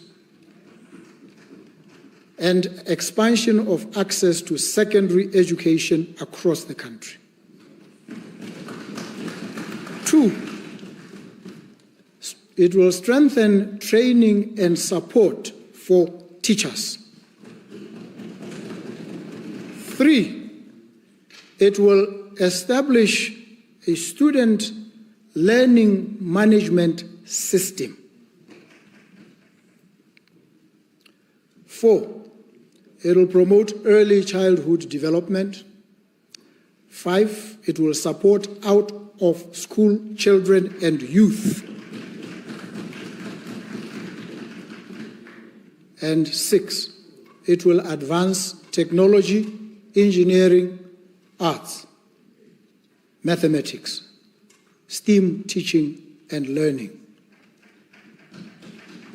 As I speak, 12 new primary schools are under construction. Of these, 6 are in Odi,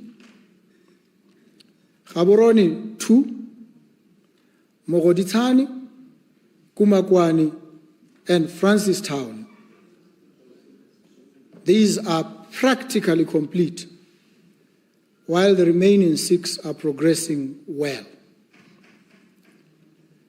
And so government will address, from the resources that we are mobilizing, the shortage of classrooms, teachers' houses, ablutions and toilet facilities, and we'll do this under the backlog eradication program across all local authorities.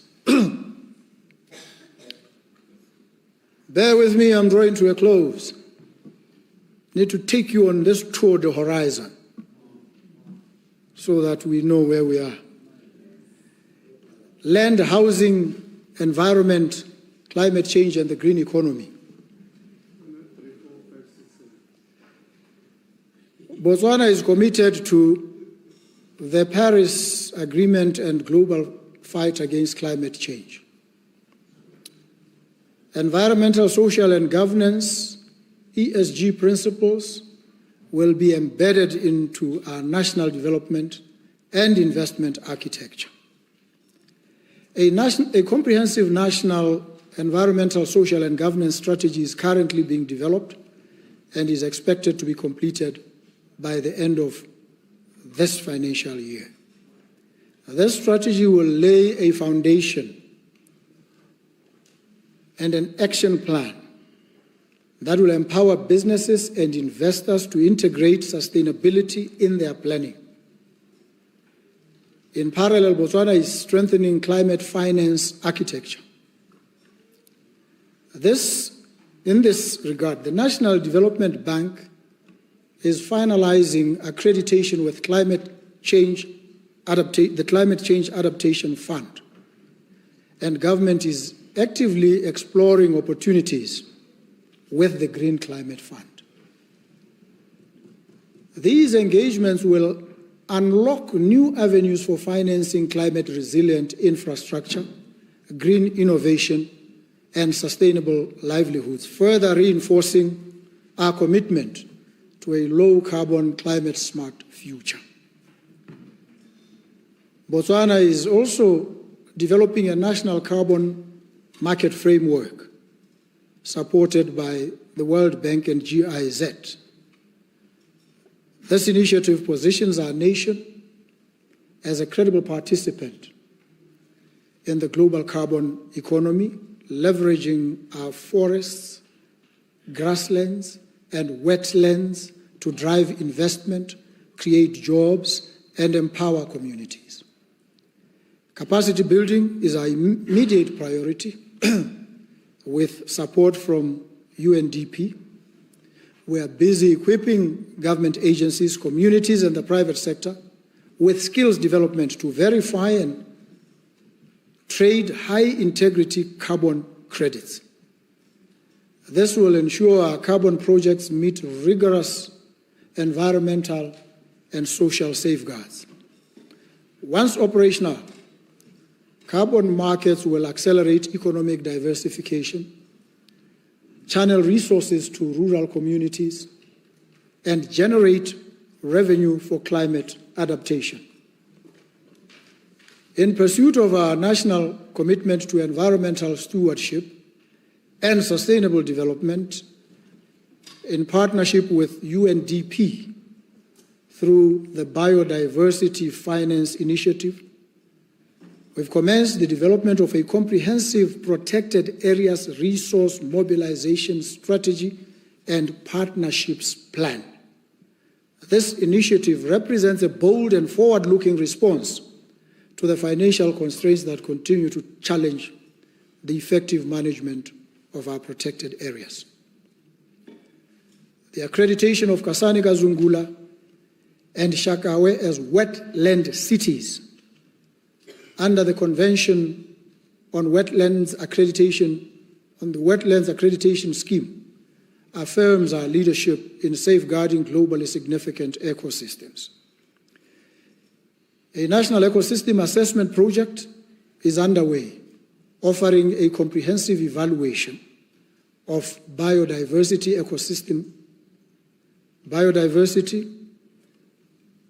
systems, the interdependence between nature and society. We are also addressing emerging environmental challenges such as e-waste, guided by a national strategy and promoting green entrepreneurship through a waste value chain roadmap and business plan. These initiatives reflect our belief that sustainability is a catalyst for innovation and for inclusive growth. Botswana is ranked number 1 globally for megafauna conservation, proudly hosting the most significant African elephant population. While wildlife remains the cornerstone of our tourism economy and a vital source of rural livelihoods, its success brings new challenges, including poaching, human-wildlife conflict, to mention but a few. A national anti-poaching strategy has been developed in the Wildlife Conservation and National Parks Act, amended to empower officers with appropriate arms to combat militarized poaching syndicates. The National Human-Wildlife Conflict Strategy and Action Plan 2025-2030 has been launched following nationwide consultations. This holistic framework safeguards rural livelihoods while promoting peaceful coexistence between communities and wildlife. We remain resolute in our commitment to sustainable utilization of wildlife resources, guided by science, rooted in sovereignty, and enriched by the wisdom of our communities. At the upcoming CITES COP20, Botswana will advocate for the resolutions of the 2024 African Elephant Dialogue, calling for the removal of restrictive measures on the trade in live elephants. You know, we've donated a few to Mozambique. Angola has requested we donate a few more. The 500 we donated to Mozambique, they could not collect because to relocate one elephant, we are told, costs $50,000. We now have an investor, an impact investor who promises to fund the relocation of many of these elephants so that the burden is eased. But the more sustainable approach is to ensure that their migration routes are safe so that they can relocate themselves and migrate back and forth So we need to address some of these challenges. And we will engage decisively with international partners to reaffirm our position that responsible, regulated trade anchored in sustainability, scientific evidence, and community benefit is essential to the long-term viability of our wildlife economy. This commitment is evident through our recently enacted community-based natural resources management law that decentralizes resource management, reinforces governance, and enhances community beneficiation for those who live alongside wildlife. We acknowledge also that our waste management efforts are inadequate. You can see from the poor state of our environment and habitats. And in response, I request you to join me in welcoming this initiative, this decision I've taken to institute a national clean-up campaign in terms whereof the second Saturday of every month is designated as a clean-up day, where every community member will take part in cleaning their environment. I call upon business institutions, all other institutions in the informal sector, to keep their immediate and greater surroundings clean at all times. Community leaders are particularly important in enforcing this new culture of cleanliness. Furthermore, government has taken a decision to ban single-use plastic bags. The industry has advanced to a point now where biodegradable packaging is available, hence there is no need for single-use plastics, and there's no excuse. The modalities to implement these necessary interventions will be communicated by the relevant authorities following consultations. The cleanliness of our environment is a personal responsibility that should be ingrained in us as a habit. On social housing, we've launched the BOKO housing scheme nationwide, which is more than just a housing scheme. It is a foundation for dignity and a stimulus for our economy. Our approach here is twofold: building new units for first-time homeowners and improving access to affordable housing. Against the target of 100,000 units over a 3-year period, a total of 31,745 housing units countrywide have been contracted with various developers, with construction of 5,880 housing units across the country already having commenced and expected to be completed by end of the next financial year. And this number includes the 3,000 being built through Botswana Housing Corporation in Kale. In view of the current fiscal constraints, government has come up with a strategy to implement the majority of housing units with private developers through design, build, and finance models. In addition, as part of our commitment to provide shelter for our people, in July 2025, government acquired 1,223 units from BCL. And these were handed over to the Ministry of Water and Human Settlement on the 17th of October 2025. It remains now for all the role players to come together and work out a formula or mechanism for the allocation of these houses. Government acquired, government delivered. Democracy and good governance, the rule of law, respect for human rights, these are non-negotiable. They are preconditions for the transformation that we seek. But corruption remains a significant threat and a persistent challenge to Botswana's socio-economic development and governance. The ongoing forensic audit on government expenditure and functional efficacy of existing systems and institutions over a 10-year period will undoubtedly culminate in strengthening governance. It will foster a culture of transparency and accountability across the economy.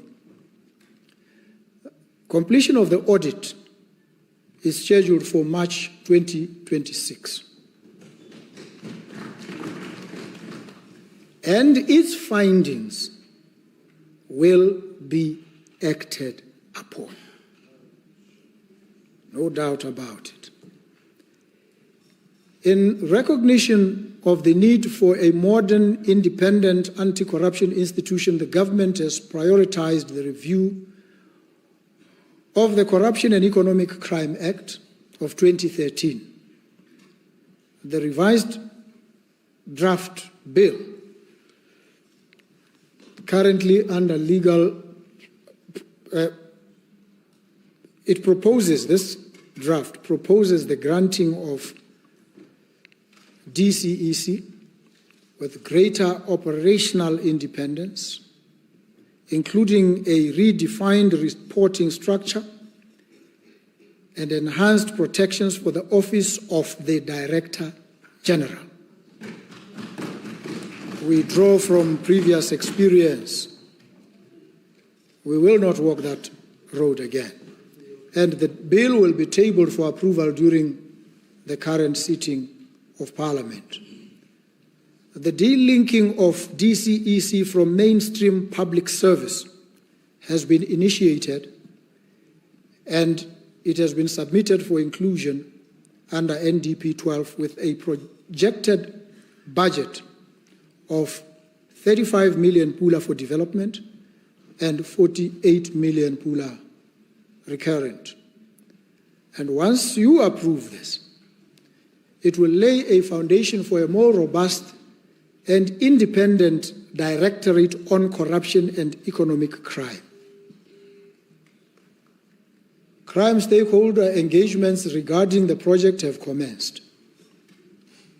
Notably, Section 3E of the Employment and Labour Relations Act has officially delinked the DCEC from the public service, and implementation is pending the conclusion of the review of the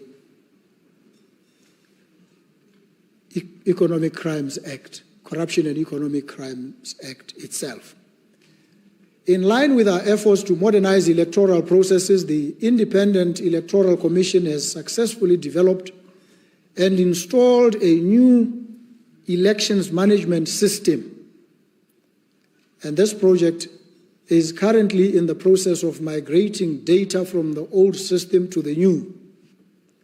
And this will significantly improve operational efficiency and introduce a dedicated poll staff management module to avert challenges relating to ballot papers for advance polls.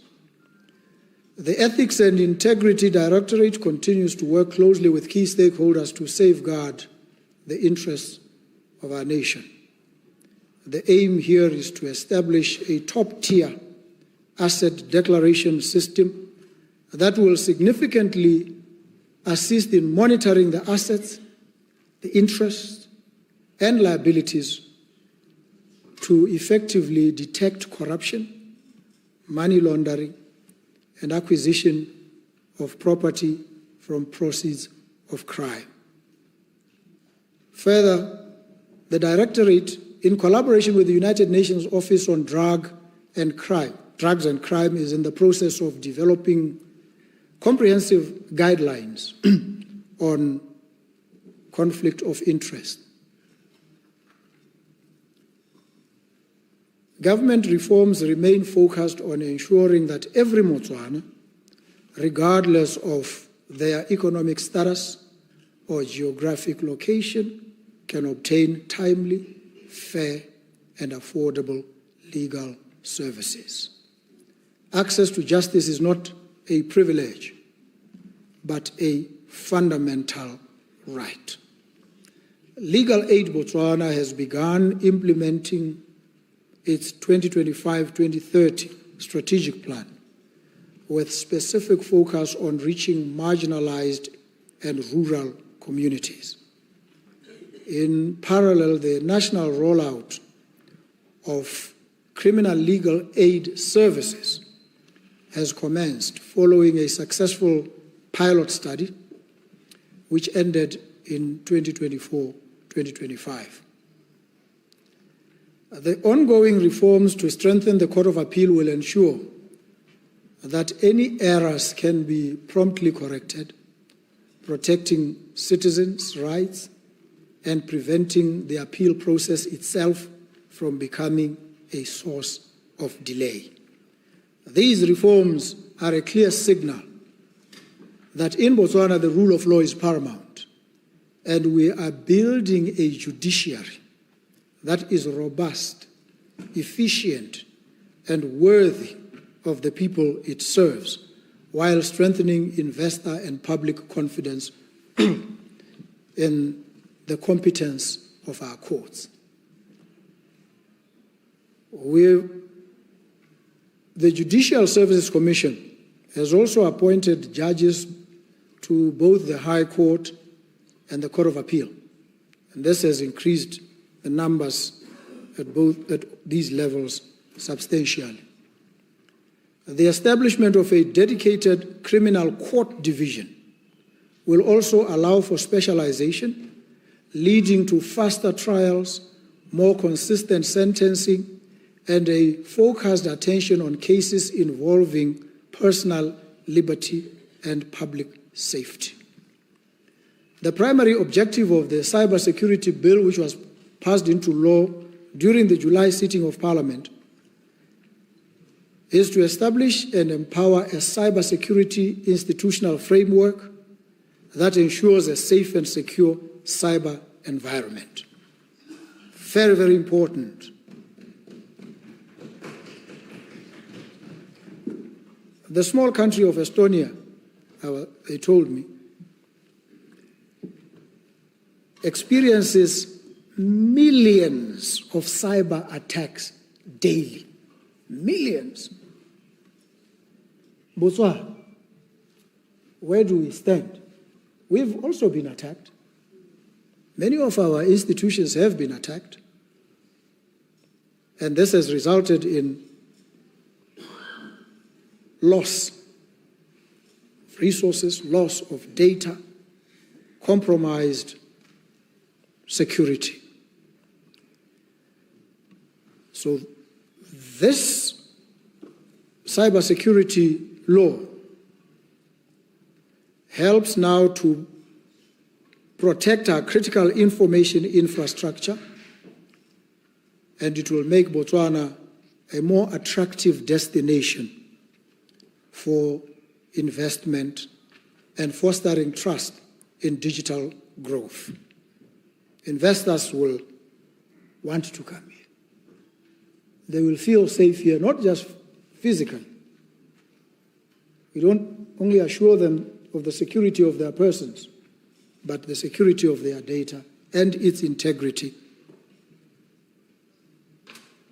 And so the Act provides for the establishment of a National Cybersecurity Commission, among other institutions. The Public Service Amendment Act 2025 empowers the Public Service Bargaining Council to negotiate collective labor agreements. And this is also a landmark in labor relations because it promotes fairness, collective bargaining, social dialogue, and a more stable public service environment. There will always be tension between government, employers, and employers' organizations, trade unions. This tension is not indicative of a collapse of democracy. In fact, it evidences that democracy is alive. We will differ, we will be at loggerheads from time to time. It is to be expected. It is to be encouraged. Each party vigorously defending its turf. And in the process of that Socratic banging of heads, we will find each other as we always do. And democracy wins. Not democracy tied to a single version of itself. Democracy ever evolving, improving, and dynamic. So you know, because you are the ones who did this, that during this 2024-2025 Parliament, you enacted a total of 24 acts. That's a lot of work. But you can do more, you can do better. And we need more. And these acts are Refugees Recognition Management Act, which makes provision for the recognition and management of refugees. And this is also an affirmation of the commitment we made as a nation under the United Nations Convention relating to the status of refugees of 1951. The protocol relating to the status of refugees of 1967, and the OAU Convention governing the specific aspects of refugee problems in Africa of 1969. We've remained true to our commitments.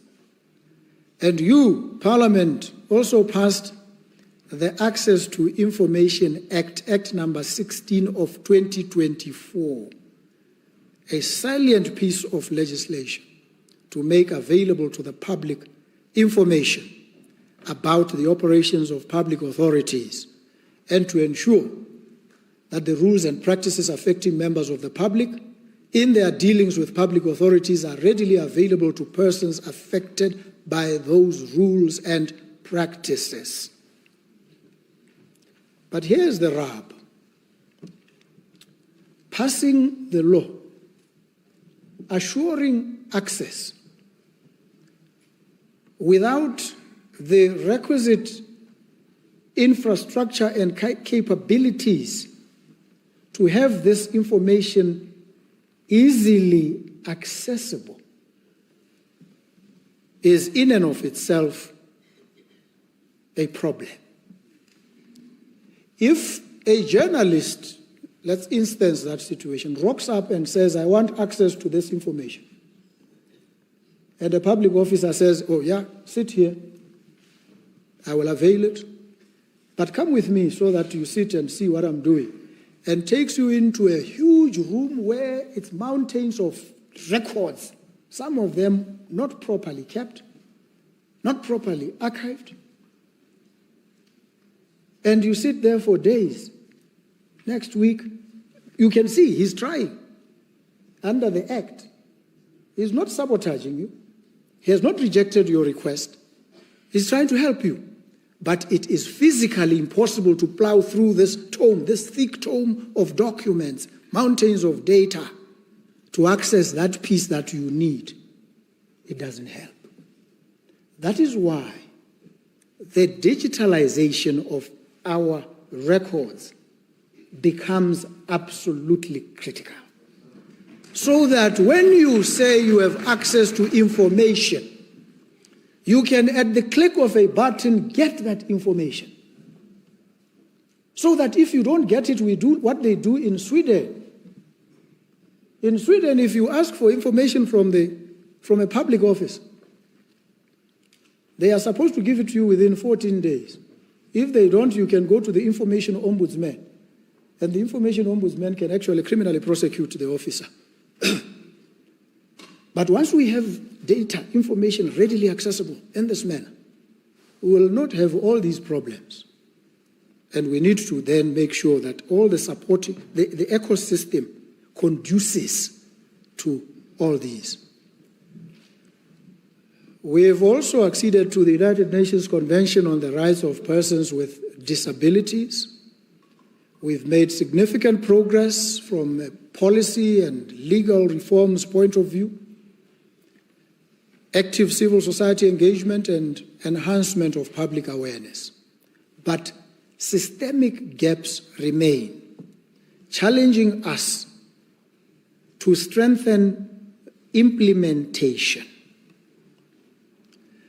National defense is also a cornerstone of our sovereignty and a fundamental enabler of political stability, economic development, and social cohesion. The military has been crucial in maintaining peace and stability, both prerequisites for sustainable growth. I have noted with concern, and we must all strongly condemn the recent violence against police officers, which undermines our social fabric. Law enforcement officers serve to protect all of us, and they must be accorded respect.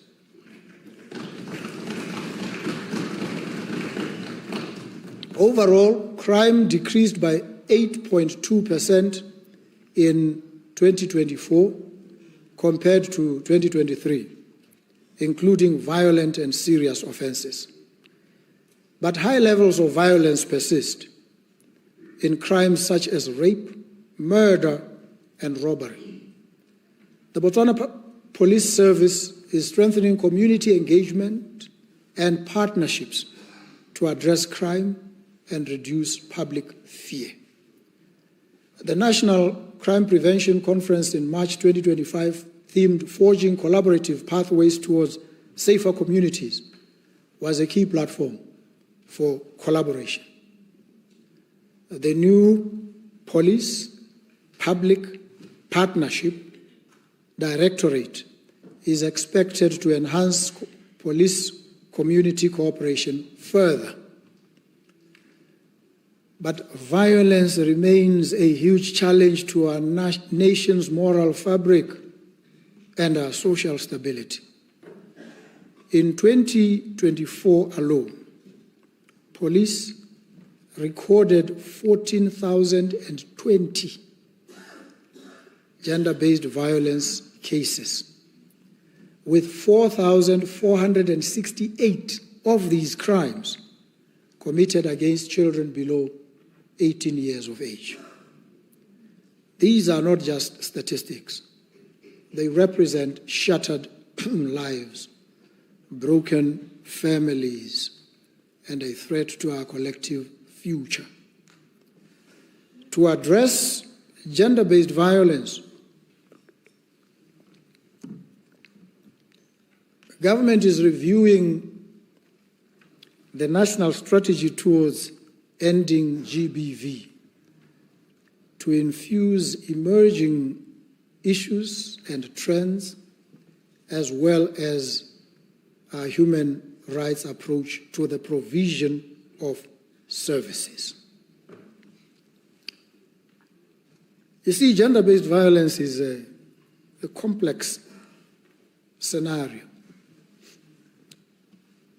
It begins and plays out in the most intimate of spaces, in people's private estuaries, in what is supposed to be the calm and comfort of people's nuptial chambers. It occurs there. How do the police enter into these private spaces without violating Article 9, Section 9 of our Constitution that guarantees the right to privacy? Where's the early warning system that tells us there's a problem here? If we looked around here, would we be able to pick it? We deal with this problem by alienating it from us or ourselves from it, by a process of othering in which we see ourselves as detached and immune, yet it hits everyone.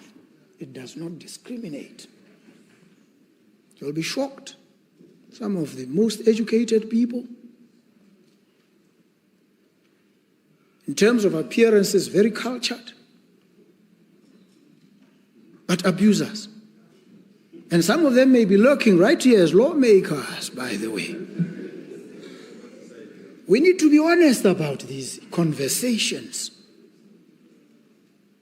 so that when we engage, we are honest, we are sincere, we are serious, so that we may find solutions. And if we do that, we will not operate like those ancient farmers who would take a goat, tie all their problems, they mention all their problems, create a little load, tie it on this goat, and now it has a load of all these problems, and it is flung into the wilderness, the helpless animal, and it is supposed by this ritual to cleanse you, to exorcise your demons of violence. You scapegoat. That's where the word scapegoating came from. We sit here and we scapegoat.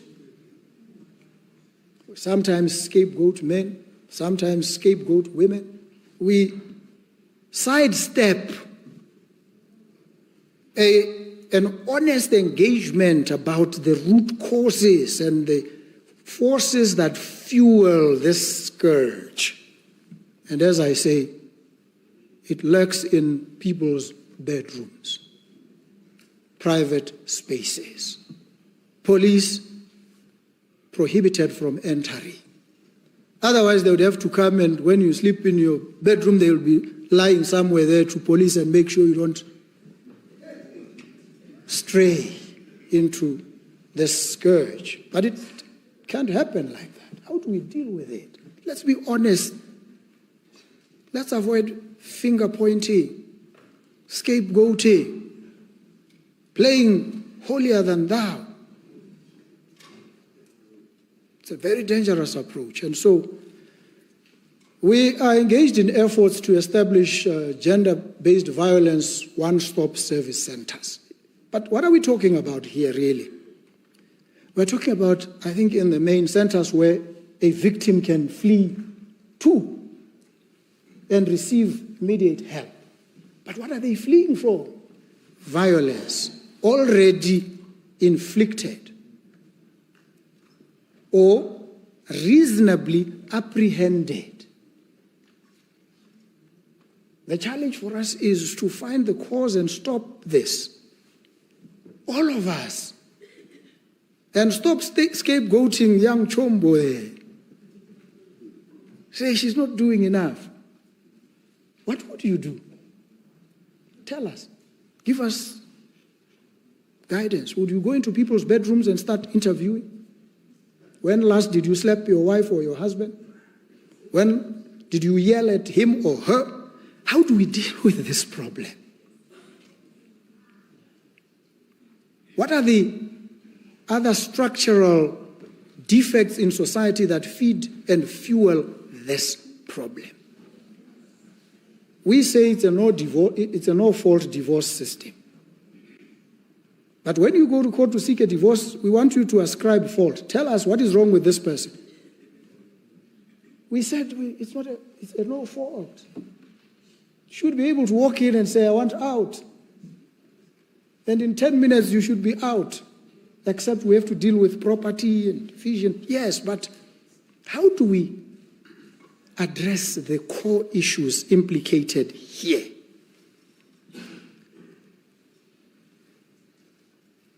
I leave it to you. You will help with ideas. You have them.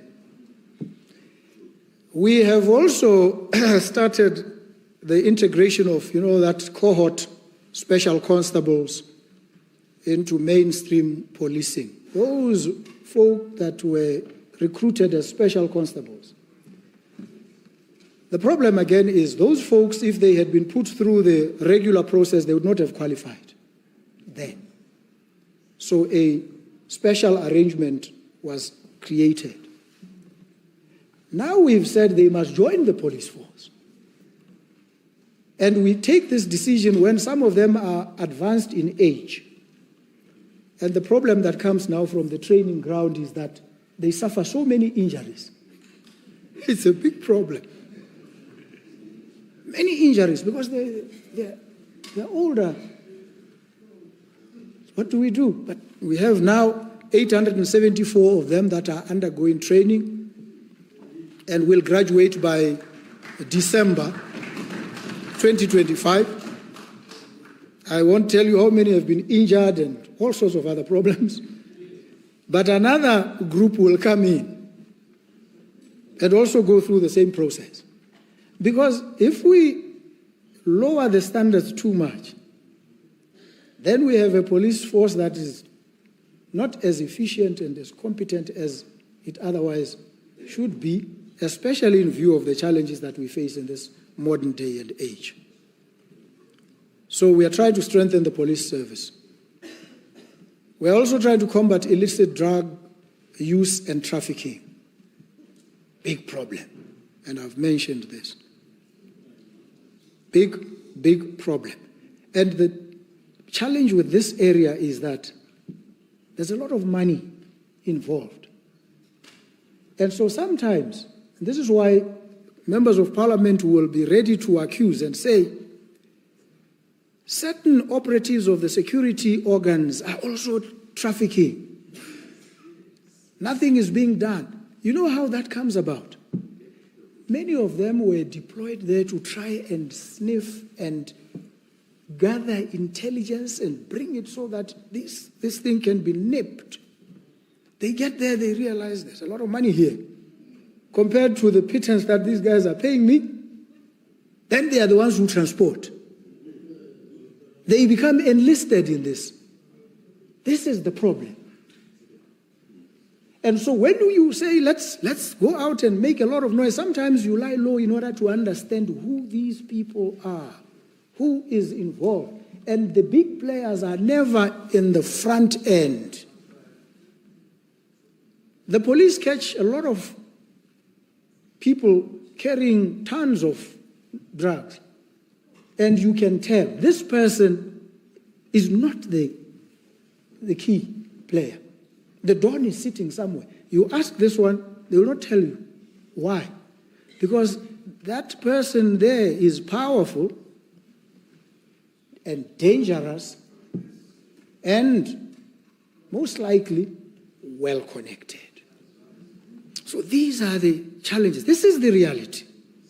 So when we contend with it and we fire salvos and say enough, not enough is being done, let us understand first the nature of the problem that we are dealing with so that we can then think about solutions. We have the Drug Enforcement Agency that leads national drug control efforts. It enhances interdiction capabilities through new detection and testing equipment at border points, our borders as well, because the data will show which borders are the most porous and the times when they are brought. And the resources on the ground, where they exist at all, are thin. So we need to deploy resources, both human, financial, and technological.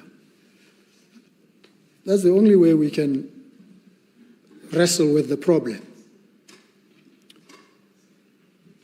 So A national drug control master strategy has been developed, which will coordinate multi-sectoral approaches, encourage collaboration with stakeholders to devise remedial strategies. And the problem of drugs is also connected with money laundering. It's the easiest way to launder. And it also is related to the misuse of emerging financial technologies. So you, Parliament, have passed certain critical laws, the Virtual Assets Act of 2025, which provides for management, mitigation and prevention of money laundering, financing of terrorism and proliferation risks associated with emerging business practices. The Companies Amendment Act of 2025, the Trust Property Control Act of 2025,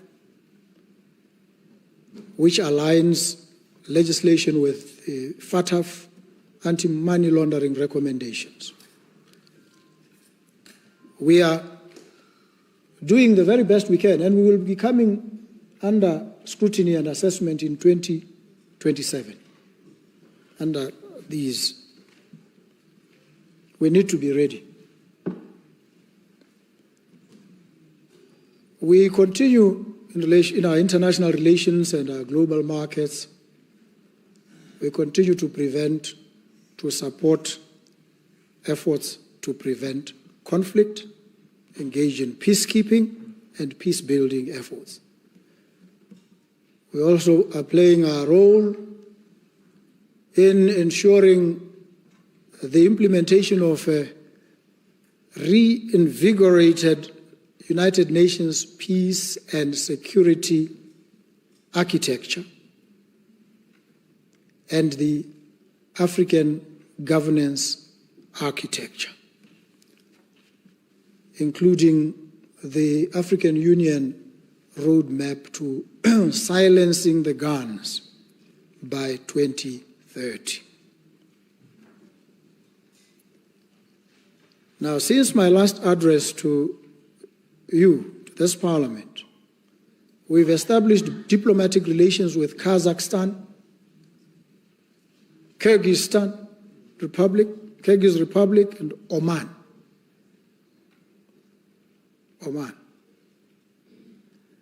We've also announced our plans to expand our diplomatic missions to other jurisdictions at the request of those countries. Some of them, in fact, even willing to offer assistance for us to establish those missions, which assistance we've welcomed. And they regard us as a critical partner.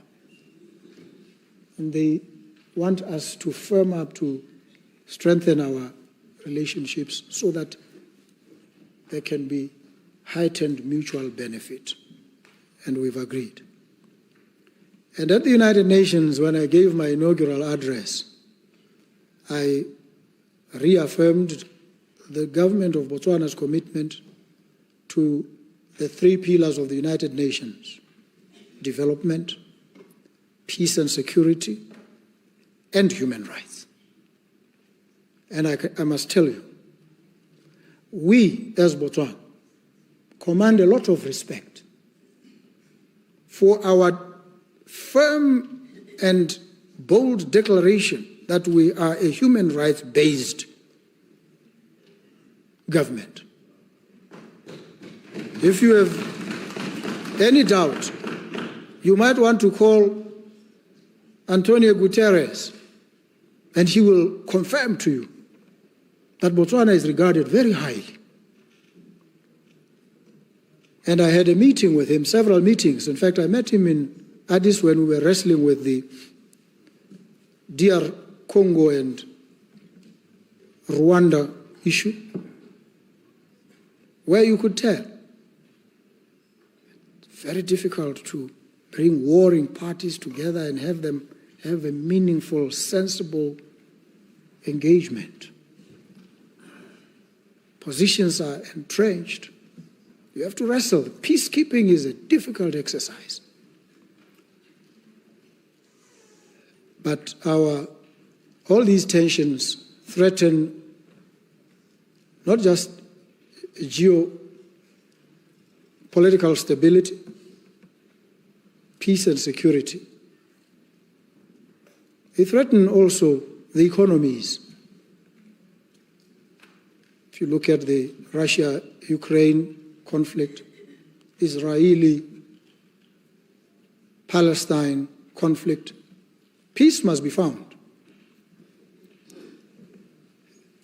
And in our quest to lend our own contribution,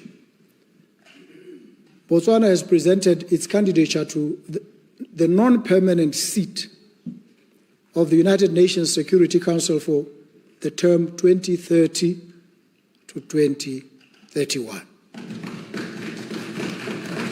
We want to be there.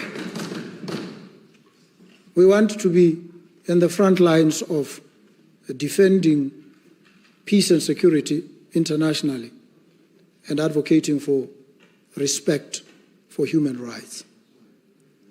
And so we've only served once in the Security Council in the period 1995-1996. So we want to come back in there because we believe we are best placed. And as a member of the African Union Peace and Security Council for the term 2024-2025, we consistently champion matters relating to constitutionalism, democracy, good governance, respect for the rule of law, and human rights. That is why I said to you when I began that on occasion you will see our people breaking out into the streets to express their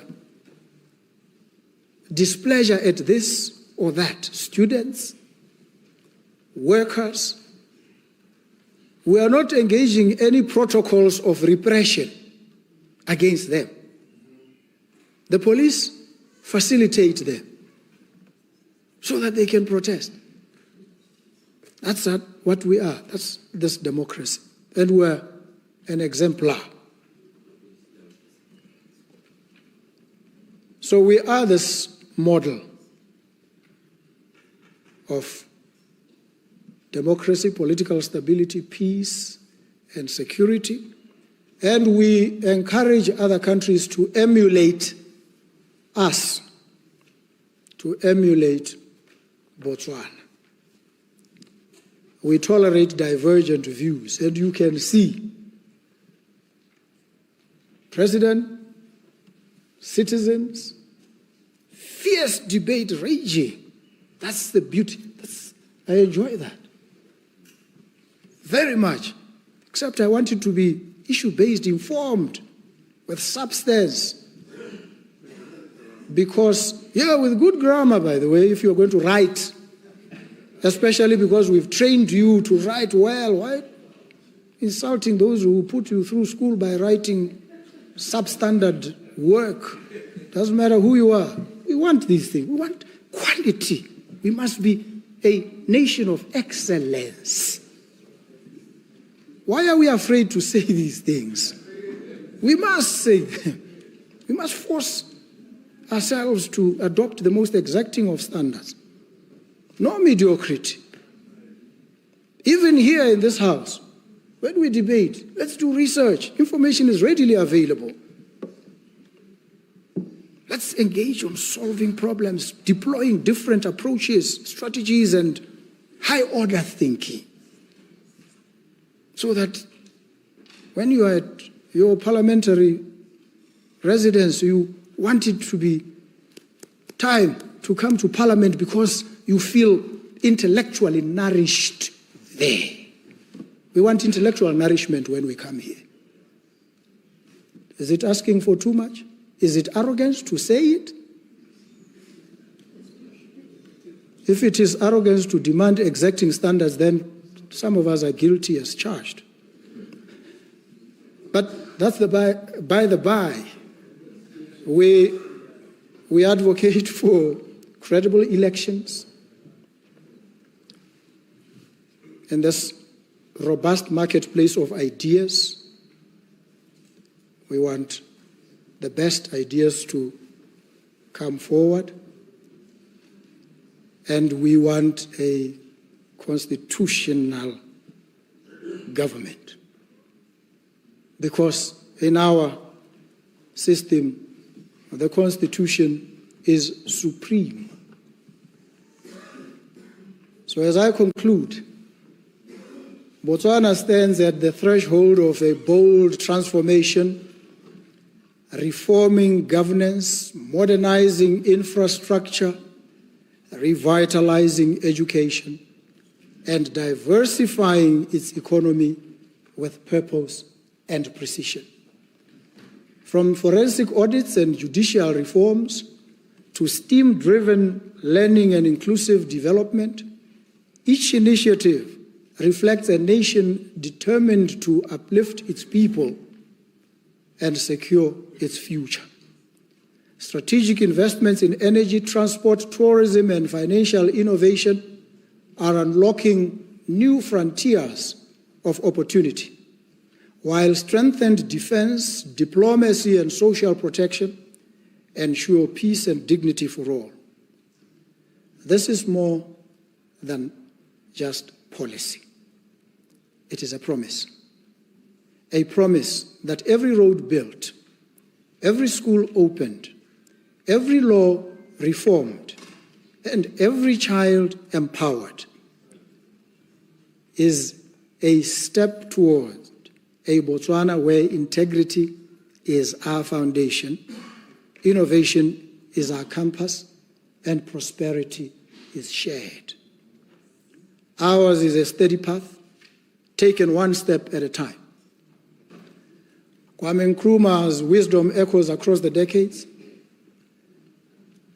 Osagie for Kwame Nkrumah says to us, the forces that unite us are intrinsic and greater than the superimposed influences that keep us apart. Our unity, our cherished Buthu, our spirit of community and shared destiny remain our greatest national resource.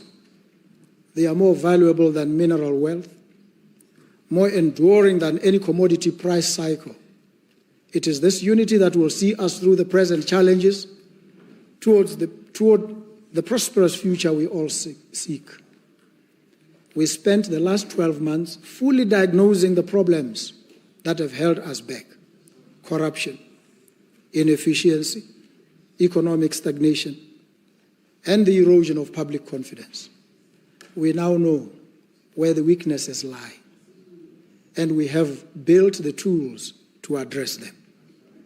The next 12 months are about delivering more results, spectacular results. We will measure progress, not by intentions, but by outcomes, by homes built, by jobs created, youth employed, farms revived, and systems reformed.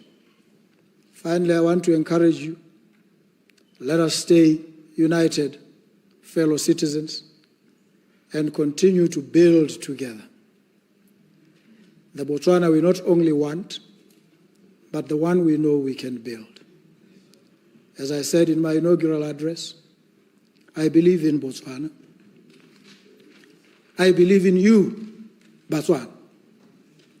And I know that together, you and I and your government will deliver a country like no other on the African continent.